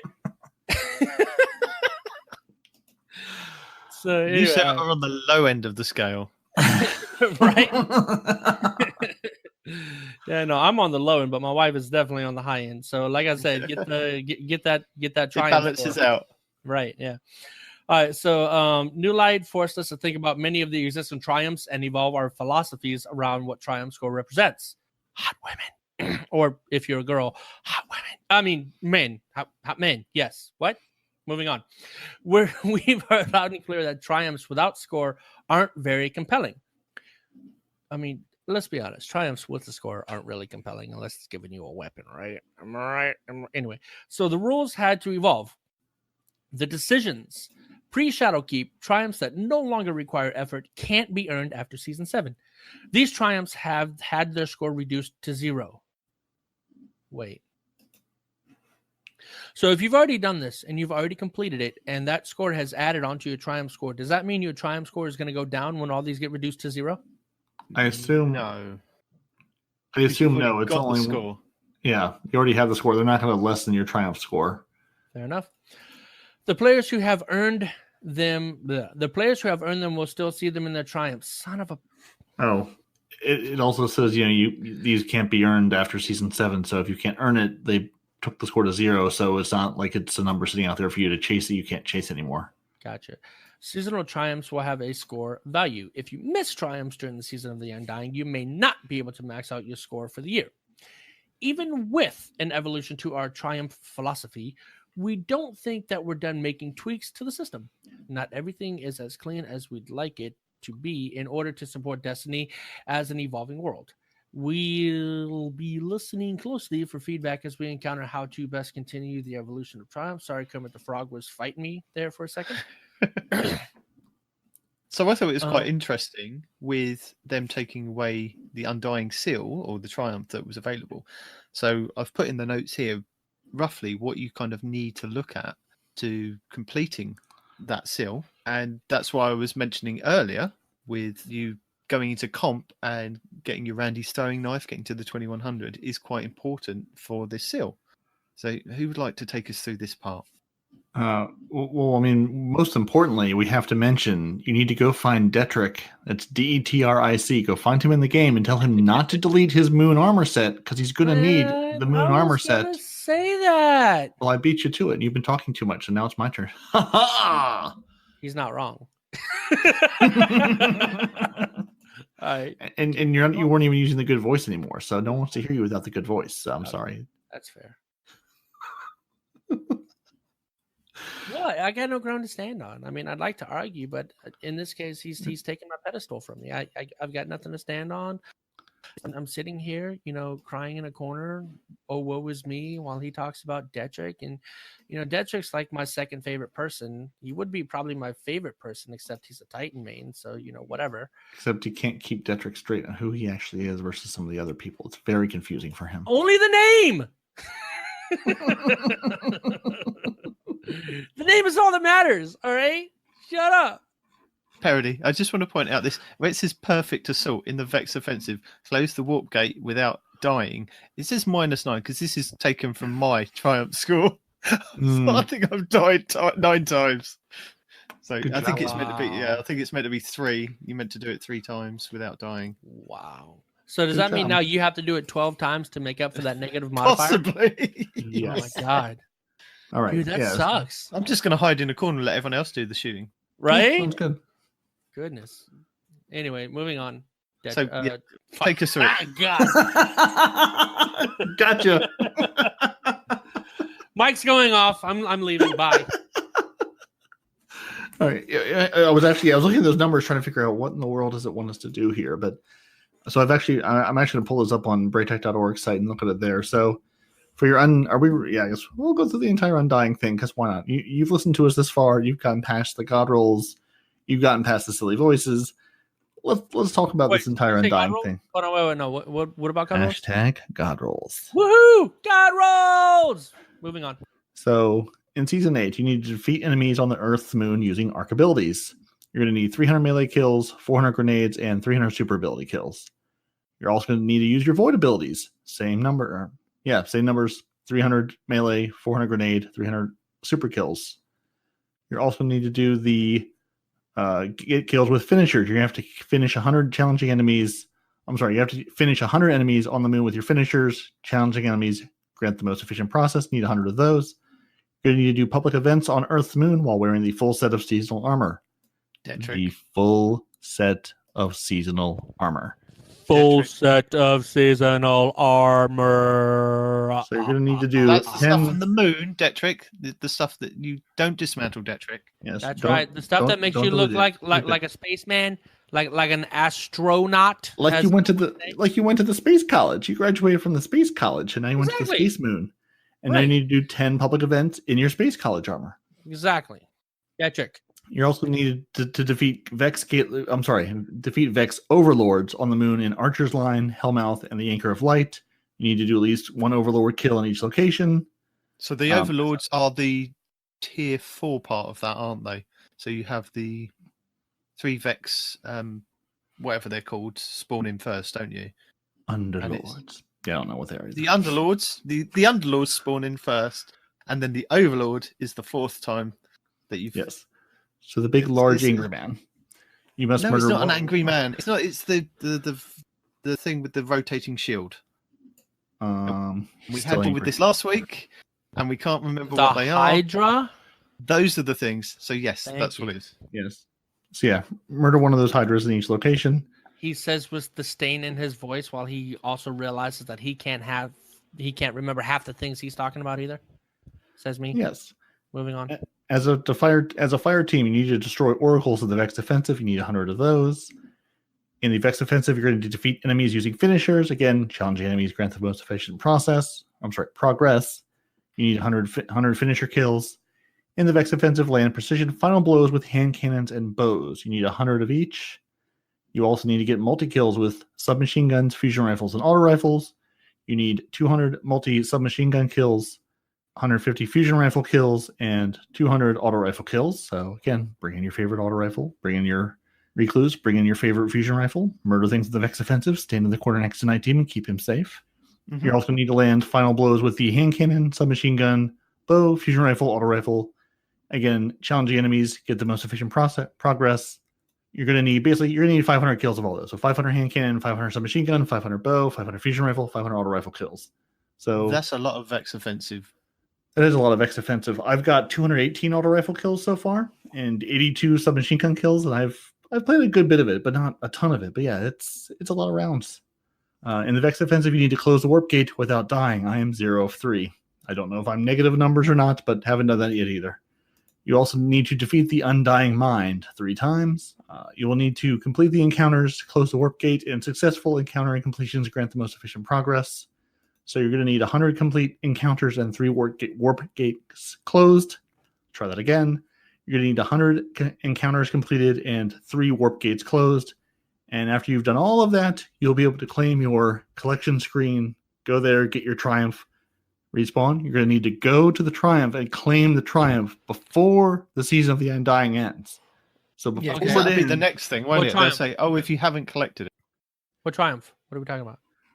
All of them. Undying. All the triumphs we've just read. All the seasonal Undying triumphs. So yeah. Hold so on, we're I'm- talking about triumphs. Hold on, no, can we start over? I think. Okay, look, I think I got it right, but I just need you to repeat the last part, preceded by the first and middle, and then I'm good. You need to put your Dreambane armor on. You need to go to the Space College, get your Space College diploma, and then murder all the Vex. Diploma. Okay. The end. Okay. Cool. So What am I studying? Vex with murder. this, Vex murder. Okay. Cool. with this, you can't do one of them at the moment, which is, I believe, the Undying Mind, because that is the thing that hasn't spawned yet, and I reckon that that's probably the Vex Offensive Final Assault, that where Ikora is building the warp gate behind her in the tower. That's going to be part of the Final Assault. Yeah. So- Can we talk about that for a minute? How here in the land of the Vanguard, where we've got Zavala and Shax and all them hanging out in the tower, and she's building a warp gate, and we're all cool with that. We're like, oh, what are you up to, Ikora? Oh, nothing. Just doing some minor repairs. No big deal. I'm just Nothing building going a on. Vex gate. That's all. Yeah, Nothing to see here. Just building a Stargate behind us. No big deal. What I like is, let's face it, those things aren't one way. The things come Right, the they're other really way. not, right?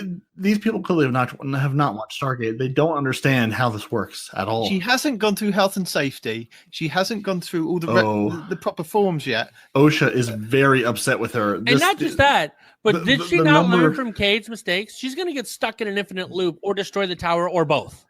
Thank you. Also, I don't have any posts I want to call out specifically, but just on the subreddit this week, the number of people that have taken screenshots of unsafe work conditions on the tower just warms my heart. All the people doing construction like out on the railing to the sides, no safety gear. He's like welding above him. All the sparks are falling into his eyes. No safety gear, no harnesses. He's gonna fall That's to his because death. he's a guardian. He doesn't care if he falls. No, he's not. No, he's You not. don't know that. Those You don't men, know. there was no ghost nearby. It doesn't matter. Our ghost isn't always out. Our ghost is only out when we pull him out or we die. You're gonna hope all these tower people are guardians, because otherwise that's a lot of claims you're gonna have to file and a lot of paperwork, and there's gonna be lots of death after building these gates. We need to bring back the 0 days since an accident in the tower sign. Did you guys say that people have to do the Season of Undying, complete the associated badge? I did. I sure did. I told Respawn he has to actually go there and click on the thing to get the thing, Okay. or he gets no thing. But I still don't know what thing we're talking about. Hashtag things. This is one of the most important parts of doing that triumph, is you have to complete the Season of Undying associated badge, which when you look at the badge, you have to do quite a lot of stuff. So you have to have got the full set of armor from the Vex Offensive. Not a problem. You have got to have collected the scout rifle, the pulse rifle, the hand cannon, and the submachine gun from the Vex Offensive. Again, not a problem, because they throw those things at you. Leviathan's Breath. We went over that last week of how to kind of start the quest. So that's quite easy to kind of get. You then have to complete the associated badge or the quest steps for the Crucible, the Vanguard, and Gambit. So that is awarding you the emblem for each one. So you've got the Burnished Blade for the Crucible, the Timeless Vigil for the Strikes, and the Living Vestige for Gambit. And get all of the associated shaders with this as well. So that's Crucible Lazarus, Crucible Vermilion, Gambit Emerald, Gambit Celadon, the Vanguard Stratosphere, and the Vanguard Angelos. And this is where the most complicated part of it comes in, where we were talking about Crucible. You have to have got Randy's throwing knife from the Crucible, so the 2100. You have got to have got the exit strategy from Gambit, which is going and playing a lot of Gambit. I think it's using submachine guns as well. It is. So I would Yeah. recommend, if you've got it, use the best submachine gun in the world.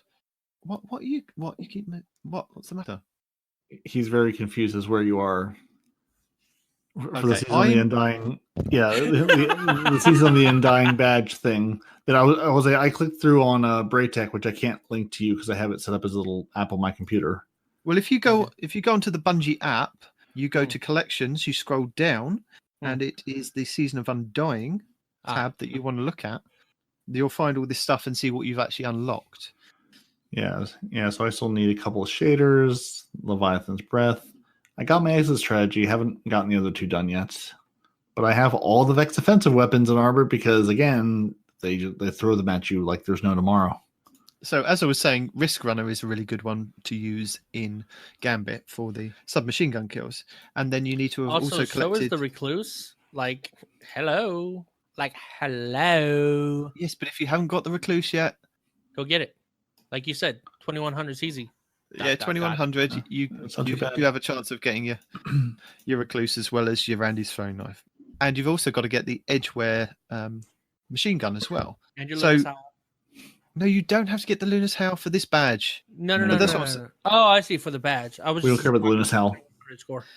But what I found quite fascinating is the quest steps that you have in your inventory to get those different parts of like Crucible, Gambit, and Strikes is that they're kind of multi-step. So I completed one step on the Crucible and it gave me one of the shaders. Then I completed another step and it gave me another shader. And I was like, my God, I've still got to do more just to get the emblem to drop.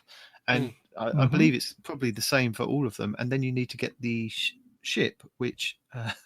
and what's the emblem look like? I don't see what the emblem is that you're referring to. There's a number of them. Okay. There's the Crucible Lazarite, Crucible Vermilion, Gambit Emerald, Gambit Celadon, and then the shaders. I'm two an Vanguard. Disregard. Yeah, and the Vanguard Stratosphere, Vanguard Angelos, which I'm sorry, none of the Vanguard shaders have ever looked good. So one of the hardest things that you're going to need to do is complete a Nightfall, the ordeal on Master difficulty to obtain the ship. And I wonder, is that a guaranteed drop or is that a random roll? So you need to do it over and over and over again. Yeah, I think if that's a random thing, it's gonna really hurt, isn't it? Having to redo. If what's a random thing?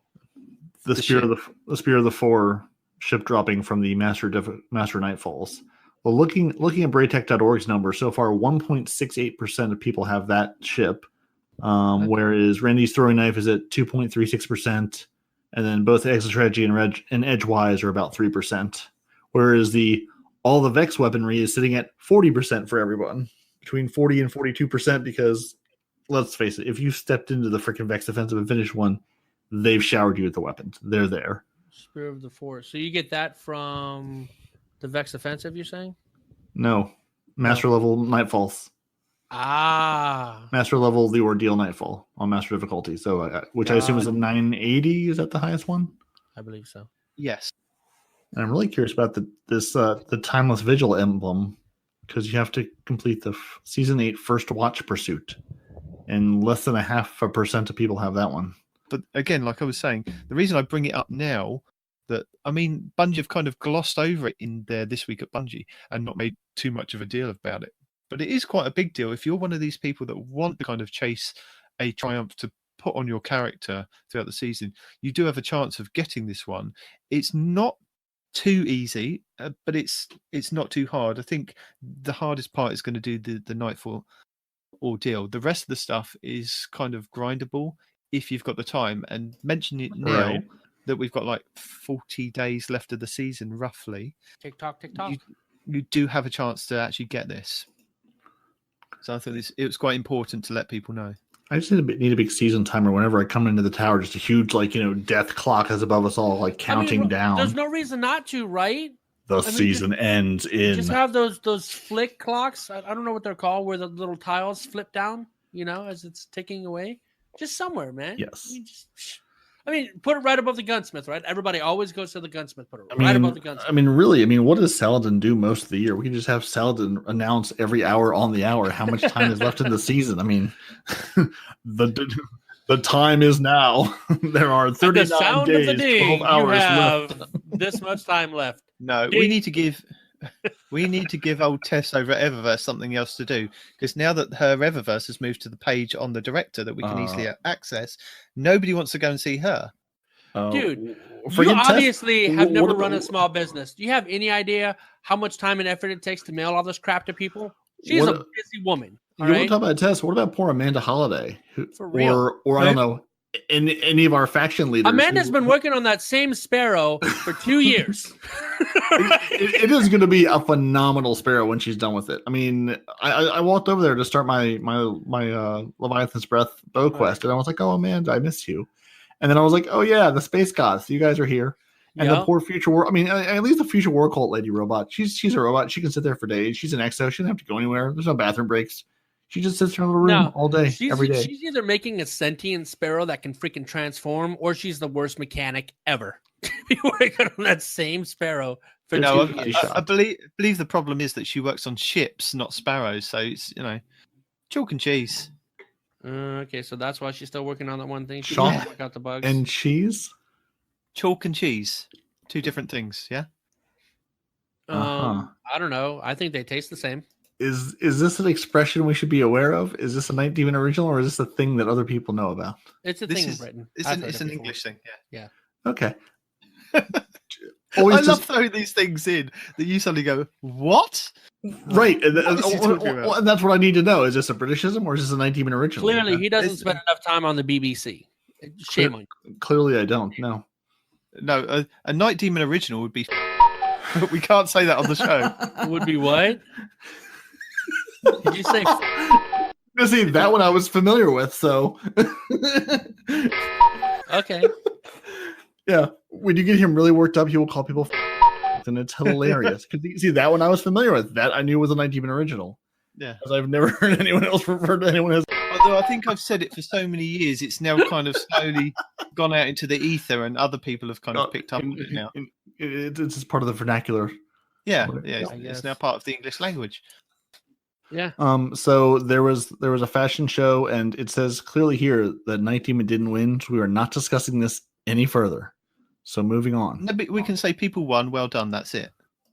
Yeah, but Night Demon wasn't one of them, and neither was I. So yeah, we didn't win. Maybe next time. So now, really, Respawn, you have to wake up because now we're going to talk about this accessibility thing, which I kind of glossed over because it's good and helpful, but I don't use the accessibility, so I can't say whether it's good. Or I guess you haven't used it either because it's not in the game yet, but it's going to be better. I've used it on PC, so yeah. So is this stuff that's on PC that they're bringing to the consoles as well, or is this some a of whole it revamp of it?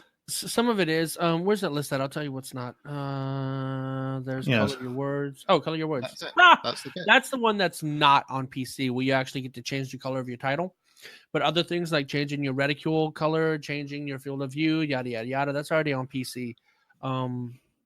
Okay, yeah. So we're getting new subtitle settings found under gameplay on PC and accessibility on consoles. Is it subtitle? That's what it says that I'm reading. Color your words. It's even got no U in it, so you understand. Color your words. I'm trying to see where it says subtitle. Oh, subtitle settings. Okay, I see. I didn't know it did the subtitles. I knew it changed your title, like your actual title, like Dredgen and stuff. It changed that color and your name. I didn't know it did the subtitles too. That's also very cool. No, that's what it's going to do. This is the new stuff. Okay. This is coming. Let me pull this up in the actual TWAB because they have a little video that, of course, trying to go over all this is a little maddening. Yeah, so we're going to have subtitle settings. You're going to be able to turn your subtitles obviously on and off, but also change your text size, your text color, your background style, and your background opacity. So if you have, just a greater ability to see what the subtitles are over a different variety of backgrounds. Yeah, and hopefully you can add that background style to it, so you get away from the problem of I'm going to use bright yellow or white or blue or whatever. But then if I'm on a sub background that it's the same color as, then you can't read it anymore. 99% of the Frozen clan is going to have the bright pink titles above their head. I just hope that this fixes the bug in both PC and console, because the colorblind settings work. If you change the colorblind settings, your armor changes color, the ammo in the field changes color to like neon colors and whatnot, depending on what color settings you have. But the only thing that doesn't work, and I say it every time because it still tilts me because it used to work, is the health bars are still yellow when it says they're supposed to be friggin' pink. And I've tested it over and over again. I've tried resetting my game. I've tried doing that whole refresh your game data, both on PC and Xbox, to see if maybe a file got corrupted. Nothing I do fixes it. My health bars are still yellow, despite me telling them to be pink. And that happened after Shadowkeep dropped. It's been broken ever. Not Shadowkeep. Before Shadowkeep. Forsaken. Okay, that's the one. It's been broken since Forsaken. And I just want them to fix that. I mean, this is all cool, but please let me put my freaking enemy health bars pink. That's all I want. Yeah. Fix it. Yeah. Well, they do go on to say, the big subtitle changes coming in this version. They're also saying, they do have a focus update coming on increasing accessibility options overall in Destiny.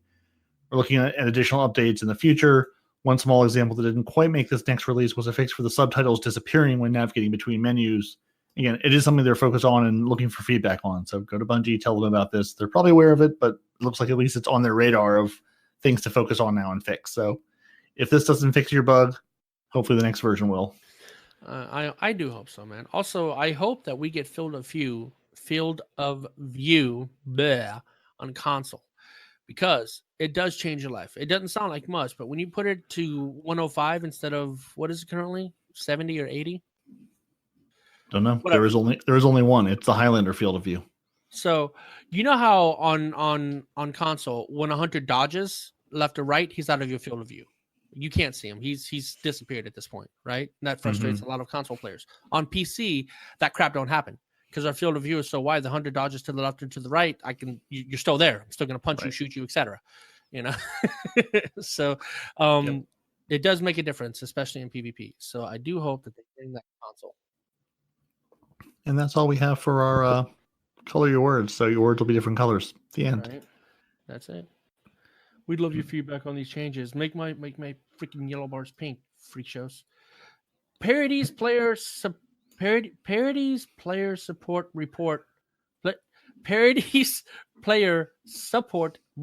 as read, kind of, by no one responds.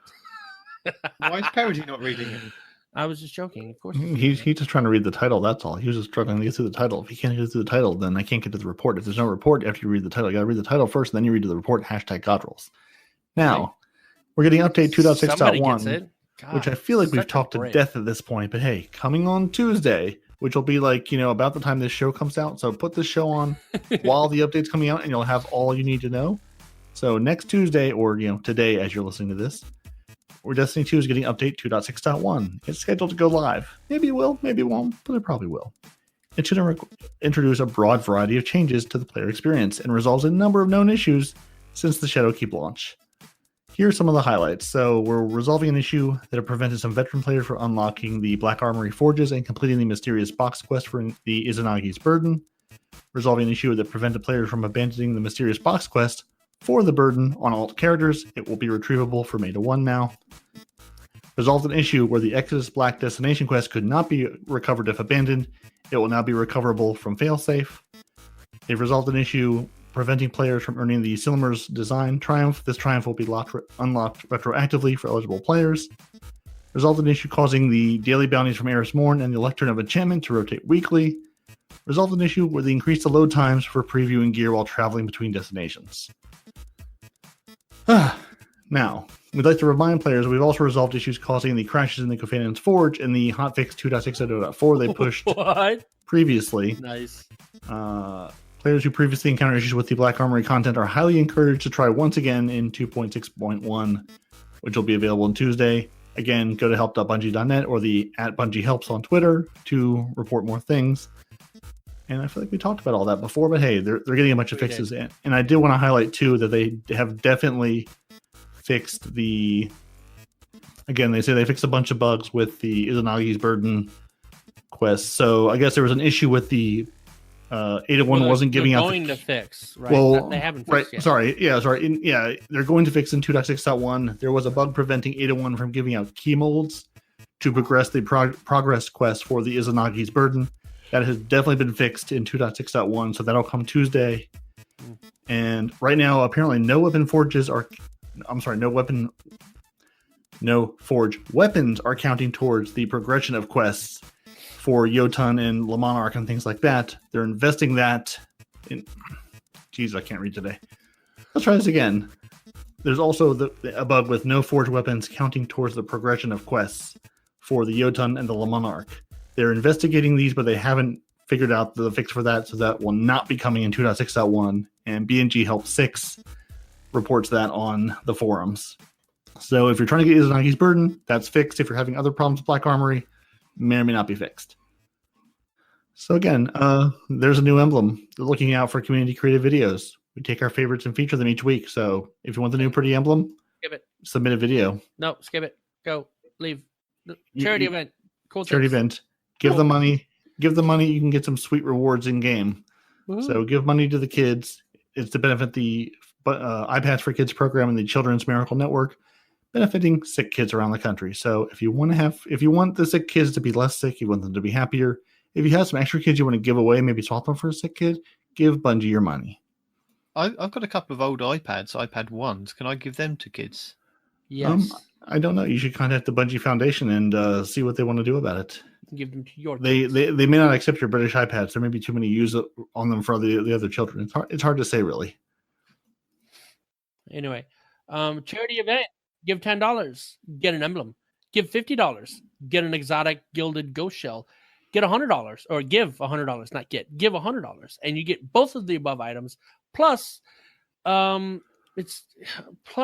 enter to win an item from the Bungie prize pool. So there's some pretty cool things. It's all like toys and chat sets. I've got some sweet vinyl records and some sweet grimoire books and what looks like a chess set. Yeah, I really want the chess set, man. A giant axe, a Titan and a Warlock action figure, because hunters don't have action figures. So no, they're invisible. They're invisible. They don't exist. They've see because of my field of view, I can't actually see the hunter. He's dodged out of this picture, so he's off to the left or right somewhere. So this is between October 24th and November 10th that they're going to be invited to participate in this activity or event. See, I'm really tempted to give the $100 to try to get the grimoire or the chess set, but you could. We all know buy the grimoire books from Amazon for like $25 instead. I mean, not that I'm saying don't give money to kids, but right. Right, this is true. Unless you use a smile, you buy them all smile.amazon.com and they don't go to charity. The reason I probably won't is because I have more than just a sneaking suspicion. I'll win the stupid freaking Titan figurine.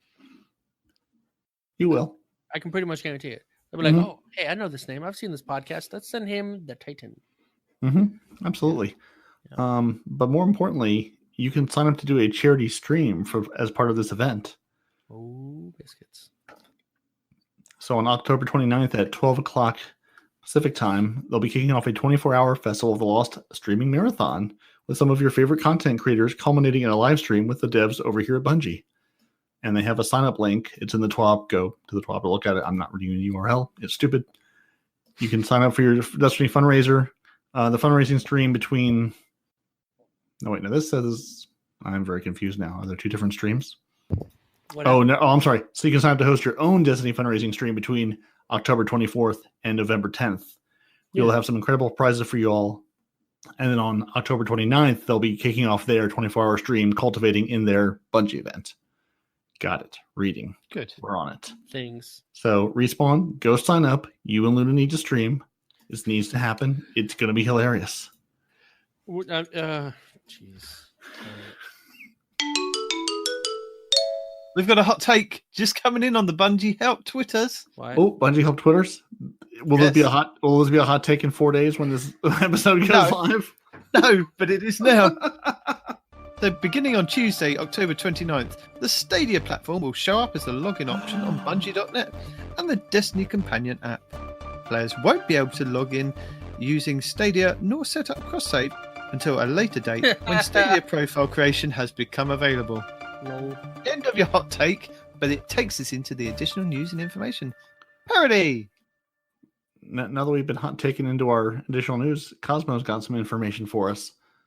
So basically, in response to a post saying, in 3 weeks, I've looted 46 pinnacle weapons at power 951, but I don't have a full set. So the community managers have been collecting feedback on the pinnacle power progression and giving to the team. They're currently looking at ways to improve the system. And similarly, There's another post saying, upvote this to increase pinnacle power weapon gains per drop or increase the sources of pinnacle weapons. Again, the team is aware of issues with the pinnacle power weapon gains, looking into that. They'll let the team know that making all the exotic quests bound to an account rather than a character is a desired change. The issue with those pinnacle rewards was ridiculous.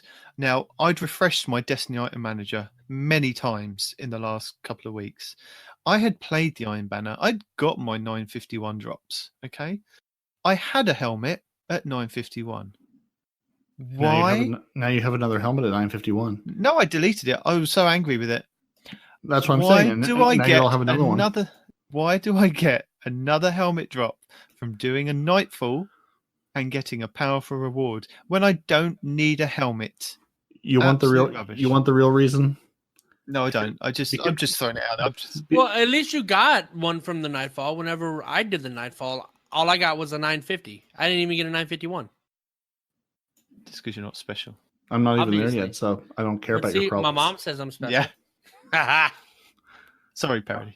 I'm not to 950 yet, so I don't care about your high-level people problems. That sounds like a you problem. It is a me problem. Shut up. Anyway, and as I mentioned earlier, someone asked, will all the Eververse items have a chance to be purchased with Bright Dust, not just silver? And Cosmo confirms that yes, all of the new Festival of the Lost items will be available for purchase for Bright Dust at some point during the event. Some of the old items from last year are silver only. So if you want last year's items, you're going to have to pay the real money in silver. If you want the new items this year, sometime during the 3-week event, they will all be available for Bright Dust. The Sparrow is not the same broom from D1, and it will be available for both silver and Bright Dust during the event. And there is also no special event engram for and you get event. to keep it. You skipped over the best part. You get to keep it. And you get to keep it.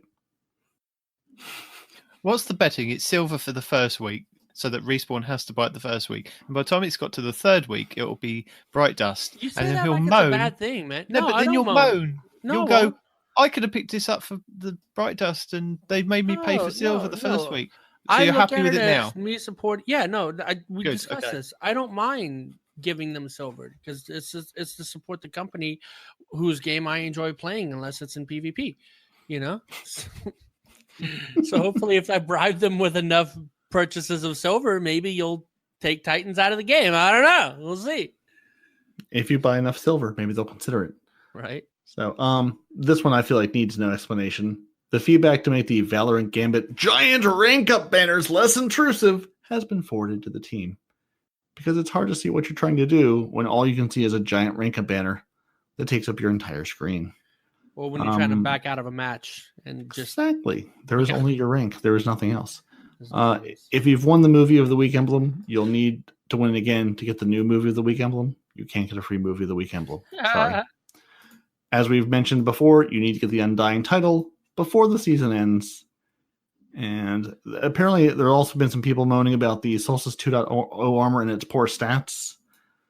So I guess there's this whole long conversation that the DMG posted about, they had a conversation about making something to grind for, making the new thing, making stats. They didn't, purposely give it poor stats, but they wanted to also not give you like super powerful weapon out of the gate. Super powerful armor out of the gate, so you'd actually go play the game. So basically, if you don't like it, too bad. Go find other armor. It's on the list of things to do, but he says it's pretty low on the list. Don't expect much, to see much of it. Right. He acknowledges too players would like to see the Solstice gear as universal ornaments, and players would like to see a means for grinding and reacquiring random rolls for these sets, earning the higher stats on different affinities. So again, they're aware of the moaning about the Solstice armor, but it's not high on the list of things to do, so don't hold your breath. Right. And speaking of which, I've only gotten 2 pieces of armor, now that I'm looking here, that have overall stats over 60. Have you seen, with you doing the things you're doing, Peroty, have you seen anything above 60? I honestly equipping the mod. Haven't looked for the most part, but I feel like everything I've seen dropping is like between the 50 to 53 range overall. Yeah. And again, and this is all in the range of like 9. I think my actual power is at 948 or something right now, somewhere in that ballpark. Yeah. So, I mean, I haven't honestly been specifically looking, but I haven't seen anything higher than that off just that I've noticed. Okay. I was just curious, man, because it's they're just pretty bad, man. Pretty freaking bad. Feedback about desire for a weekly featured raid has been passed along, and there is some chatter on drop rates for season pass weapons that DMG doesn't have a solution for, but they're looking into it. So, I did want to also mention that DMG there's a post on Reddit from Song of Wolves saying my Titan has 100 intellect. He can now open doors all by himself without breaking them. And DMG did say still not enough to screw a light bulb in. He's got 100 intellect and he cannot open a door. That's funny. And that's why I included that for that reaction. Yeah. Also, Curse Ronan says, can we get an explanation on why the Worm Husk and Nova Warp were nerfed hard shortly after being meta, yet the One-Eyed Mask and Striker have been dominant for over a year? Mm-hmm. And Toastage says, well, see, they tried to nerf it a couple months back, but as soon as they touched it, Vengeance activated and the Titan slammed. The balance team tried to hide, but the Striker had wall hacks and unlimited shoulder charges, so there was no place to run. In the end, Bungie lost so many employees, and the Titan just stood there, still full super, and was better than ever due to the Overshield. They agreed to leave the issue as is. Of course they did. Son. And that is our news and information from around the community. And now we're going to plunder that booty with some tips, tricks, and get. God damn it. Can't read today. Joke aborted. Night Demon, tell us how to plunder the booty. So yes, this week we are plundering the booty, as we have 3 builds by Plunder the Booty, who has done an Ultimate Warlock build. He's done a Best PvE Hunter build, and he has also done a Ultimate Super build for the Titans. So going over the Warlock build. Booty. Yes, with that booty. He has an amazing Warlock build using the Bottom Tree Voidwalker and the Nezarec Sin exotic helmet, which has Abyssal Extractors, and it says Void damage kills grant ability energy. Yeah. So you can literally run around. Posted a build like this. Yeah, I know. We posted a build for the bottom tree. We posted the build for the middle tree, and we've posted a build for the freaking middle tree arc. But this is a new one. I don't think it is. Leave I bet if I me look at it.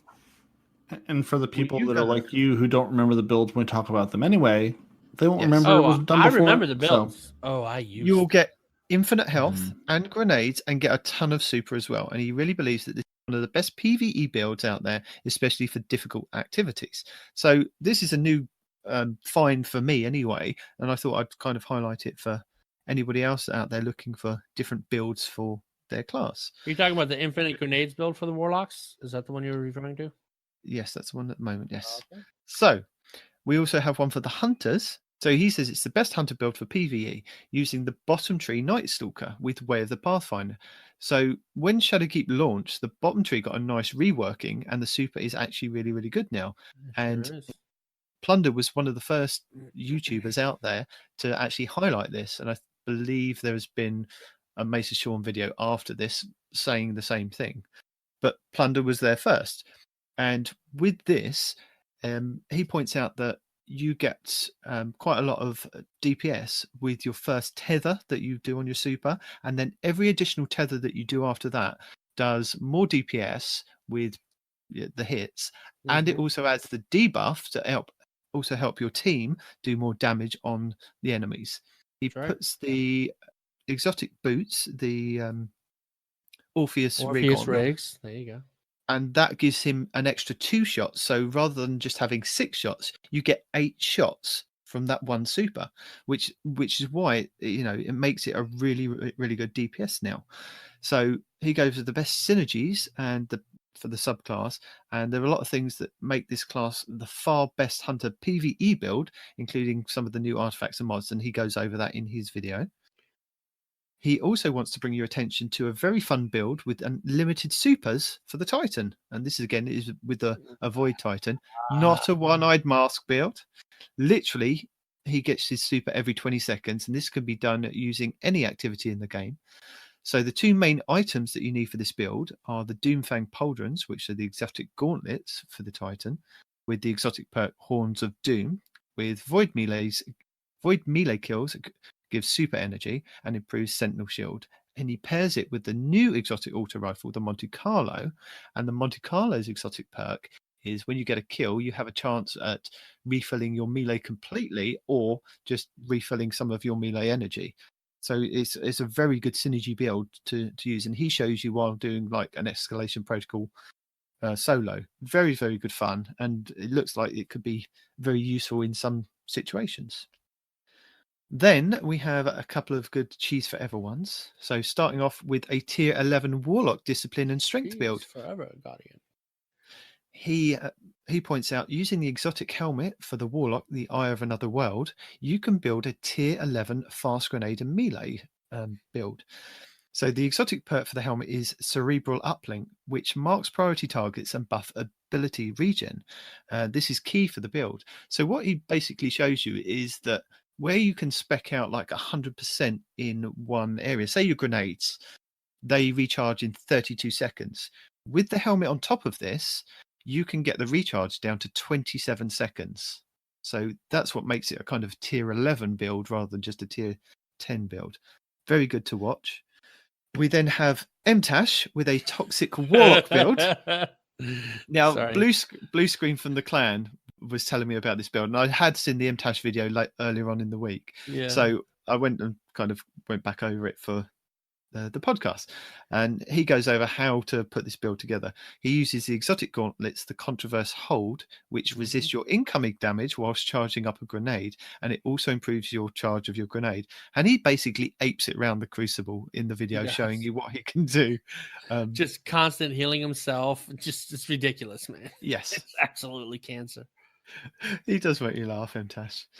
Then Error has an Ace of Spades at Chromatic Fire Nuke build for the Warlock. So building with the exotic chess piece, the Chromatic Fire, which its exotic perk is Crystalline Transistors, which is the kinetic precision kills creating elemental explosion. So you can imagine this like Firefly on an Ace of Spades dialed up to 11. Because somebody tested this and it doesn't really do all that much extra damage. I think MTash actually was the one that tested this build. No, but watch the Aurora video, because he shows you damage numbers in the video. So he's got the catalysts on the Ace of Spades, which the Firefly perk gives you more damage. Only whilst 30. you've got Firefly on there, and then you've got the Chromatic Fire Nuke build, part of the chess piece as well, which also enhances that, and it does quite a bit of damage. But you can kind of just shoot one ad and just everything explodes. It'd be very fun to watch, and I'm sure somebody will come out with a maybe an improved version on this. But if you're maybe this might maybe this might make the freaking oxygen freaking valid for something. No, because it's only kinetic, the chromatic, isn't it?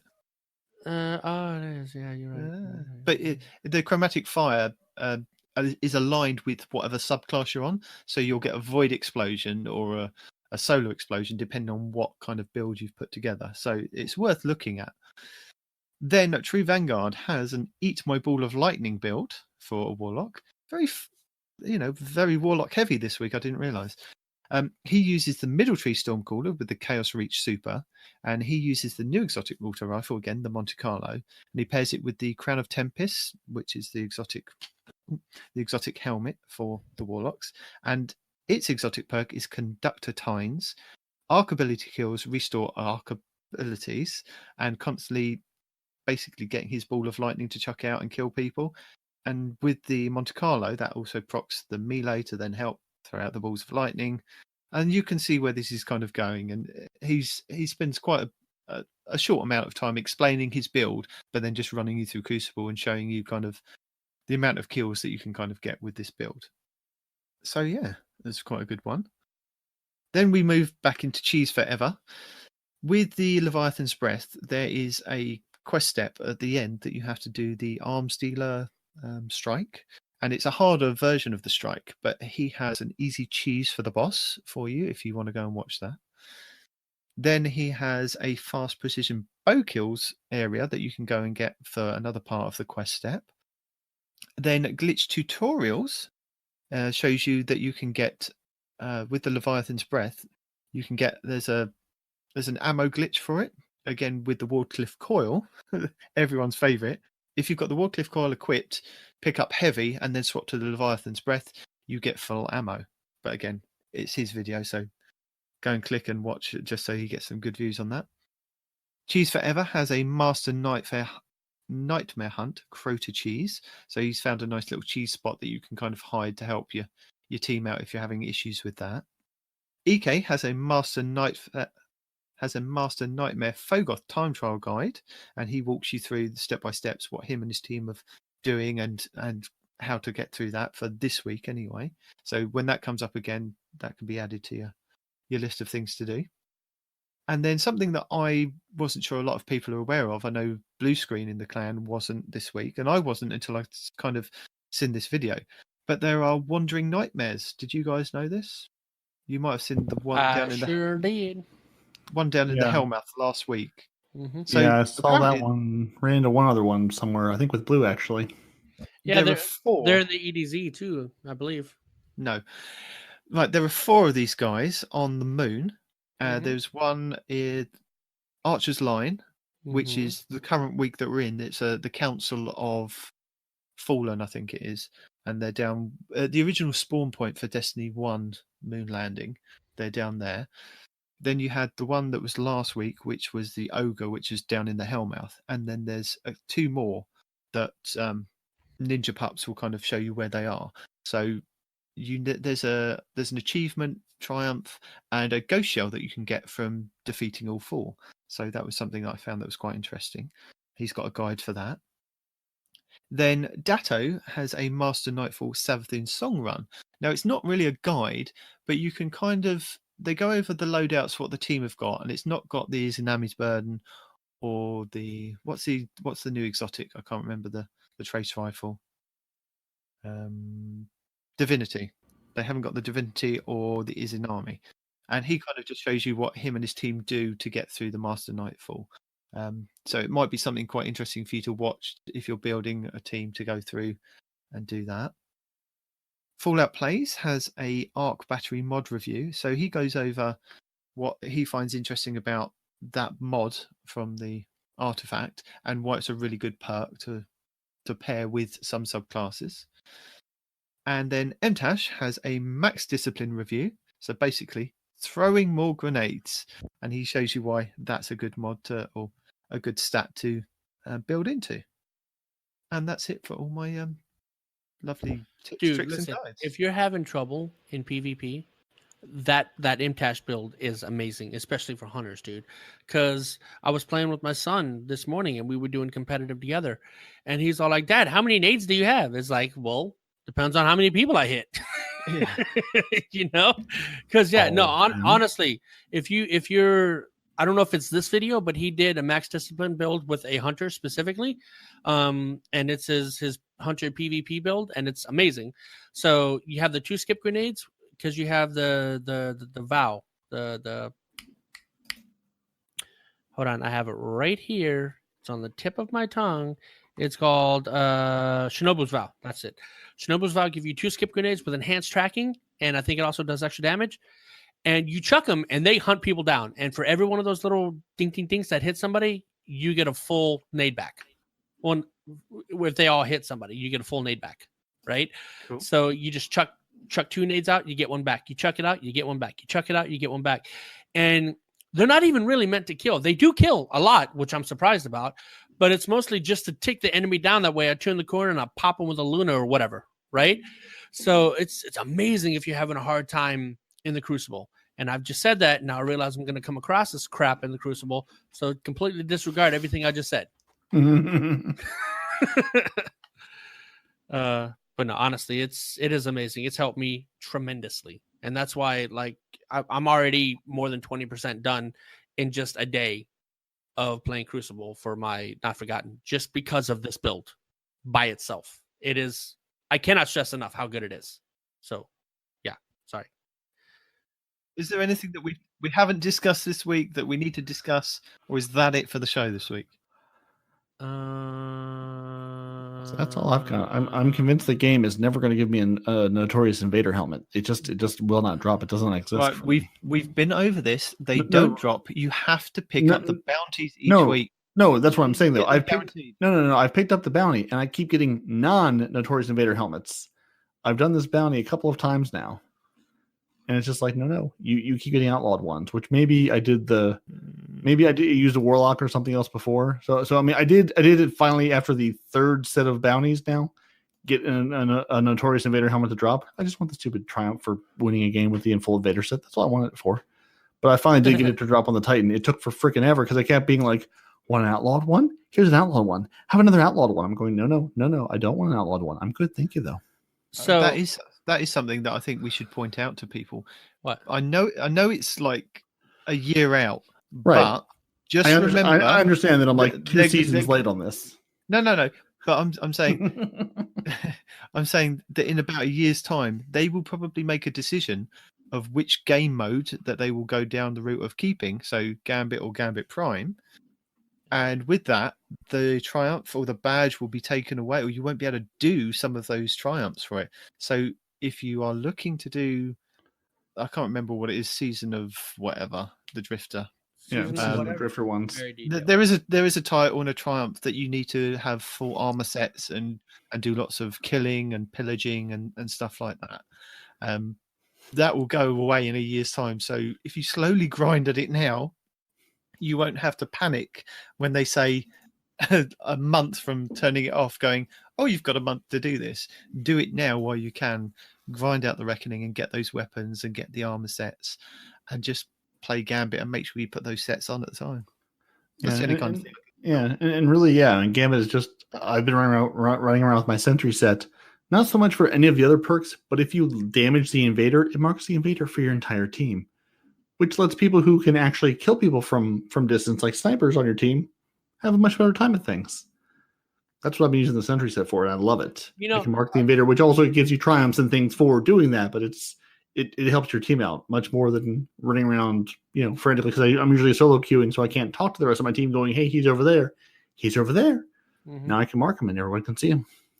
So a lot of people use the truth, right? Which people like me that go against it all the time have slowly been learning how to dodge, in time. Mm-hmm. Yeah, it can be done. But one thing that I've actually changed to, especially when playing Gambit, is using Izanagi's Burden, especially if you have the Catalyst, but even if you don't, right? Because as they come in, you don't need a precision shot. You pop them anywhere on the body and they're dead. And I think it's better than the truth because the truth has to travel, right? So people can potentially hide behind something big enough or just escape the truth altogether. But with that Izanagi's Burden, you can't escape the truth. You can center mass a student and he's dead. I think it's so much easier to use than the truth or any of these other weapons that you have to charge up or whatever. As soon as that, you've been invaded, bell goes off, you just swap to your Izanagi, load that one round, look for him, boom, done, game over, right? But don't forget, we highlighted a video by Lucky or Buttwipe, didn't we, a couple of months back, with the slow firing tracking rocket launchers that you can get. So they're legendary weapons. Mm-hmm. But they found that the slower velocity were easier to track the target. So even if they went behind a wall or went behind cover, if you got the tracking to lock on them and fired the rocket up, it would then come back down and still hit the person. So you still got that as an option rather than using up an exotic slot, basically.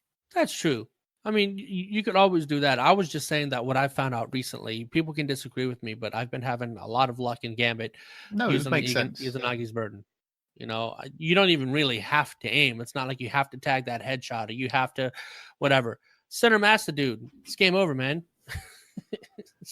Assuming you can land your sniper shot, which is questionable. Depending on the invaders. Depending on the invader, if they're just sitting back hard scoping you, sure. If they're running around hunter dodging all over the place, or like the guy who came in, I don't remember which of the many games it was this week I played, comes in, goes invisible immediately, and we're playing on the map on Titan. That's a big circle anyway, and you're like, well, now I've lost him. He's invisible somewhere running around this map. Don't know where he is. Anyway, that's it. I'm bouncing out because my kid's crying, so let's do the outro. Thank you for joining us. Your Titans are Peroty and Night Demon. Your hunter is no one responded in real life. You can email the show at twotitansandahunter@hotmail.com. You can hit the show up on Twitter at twotitans_hunter. Send us hashtag Godroll. You can find us on Facebook and Instagram. You can join the Frozen Clan at join.frozen.party. That's Frozen with a 0. Come enjoy sandwiches with us. You can find your favorite Guardians on Xbox Live and Respawn on PC. You can watch the show on YouTube. You can listen to the show on Apple Podcasts, Google Play, Spotify, and everywhere fine podcasts are sold. I leave you with a vision of Titans and Helms of Space 14 because it's the last thing you'll ever see. Goodbye, everyone.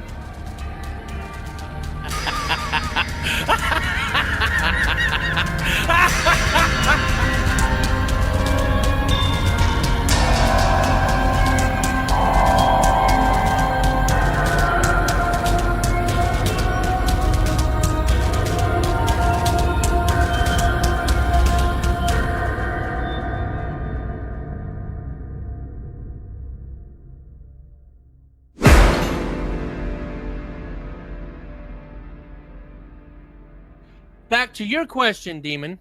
I'm grinding right now for the Not Forgotten with the Luna's Howl. So that's my current. Shut up! And there is Luna's Howl right there. It's right there. I heard it. Brilliant. On time. Perfection. Couldn't have planned that better if we tried.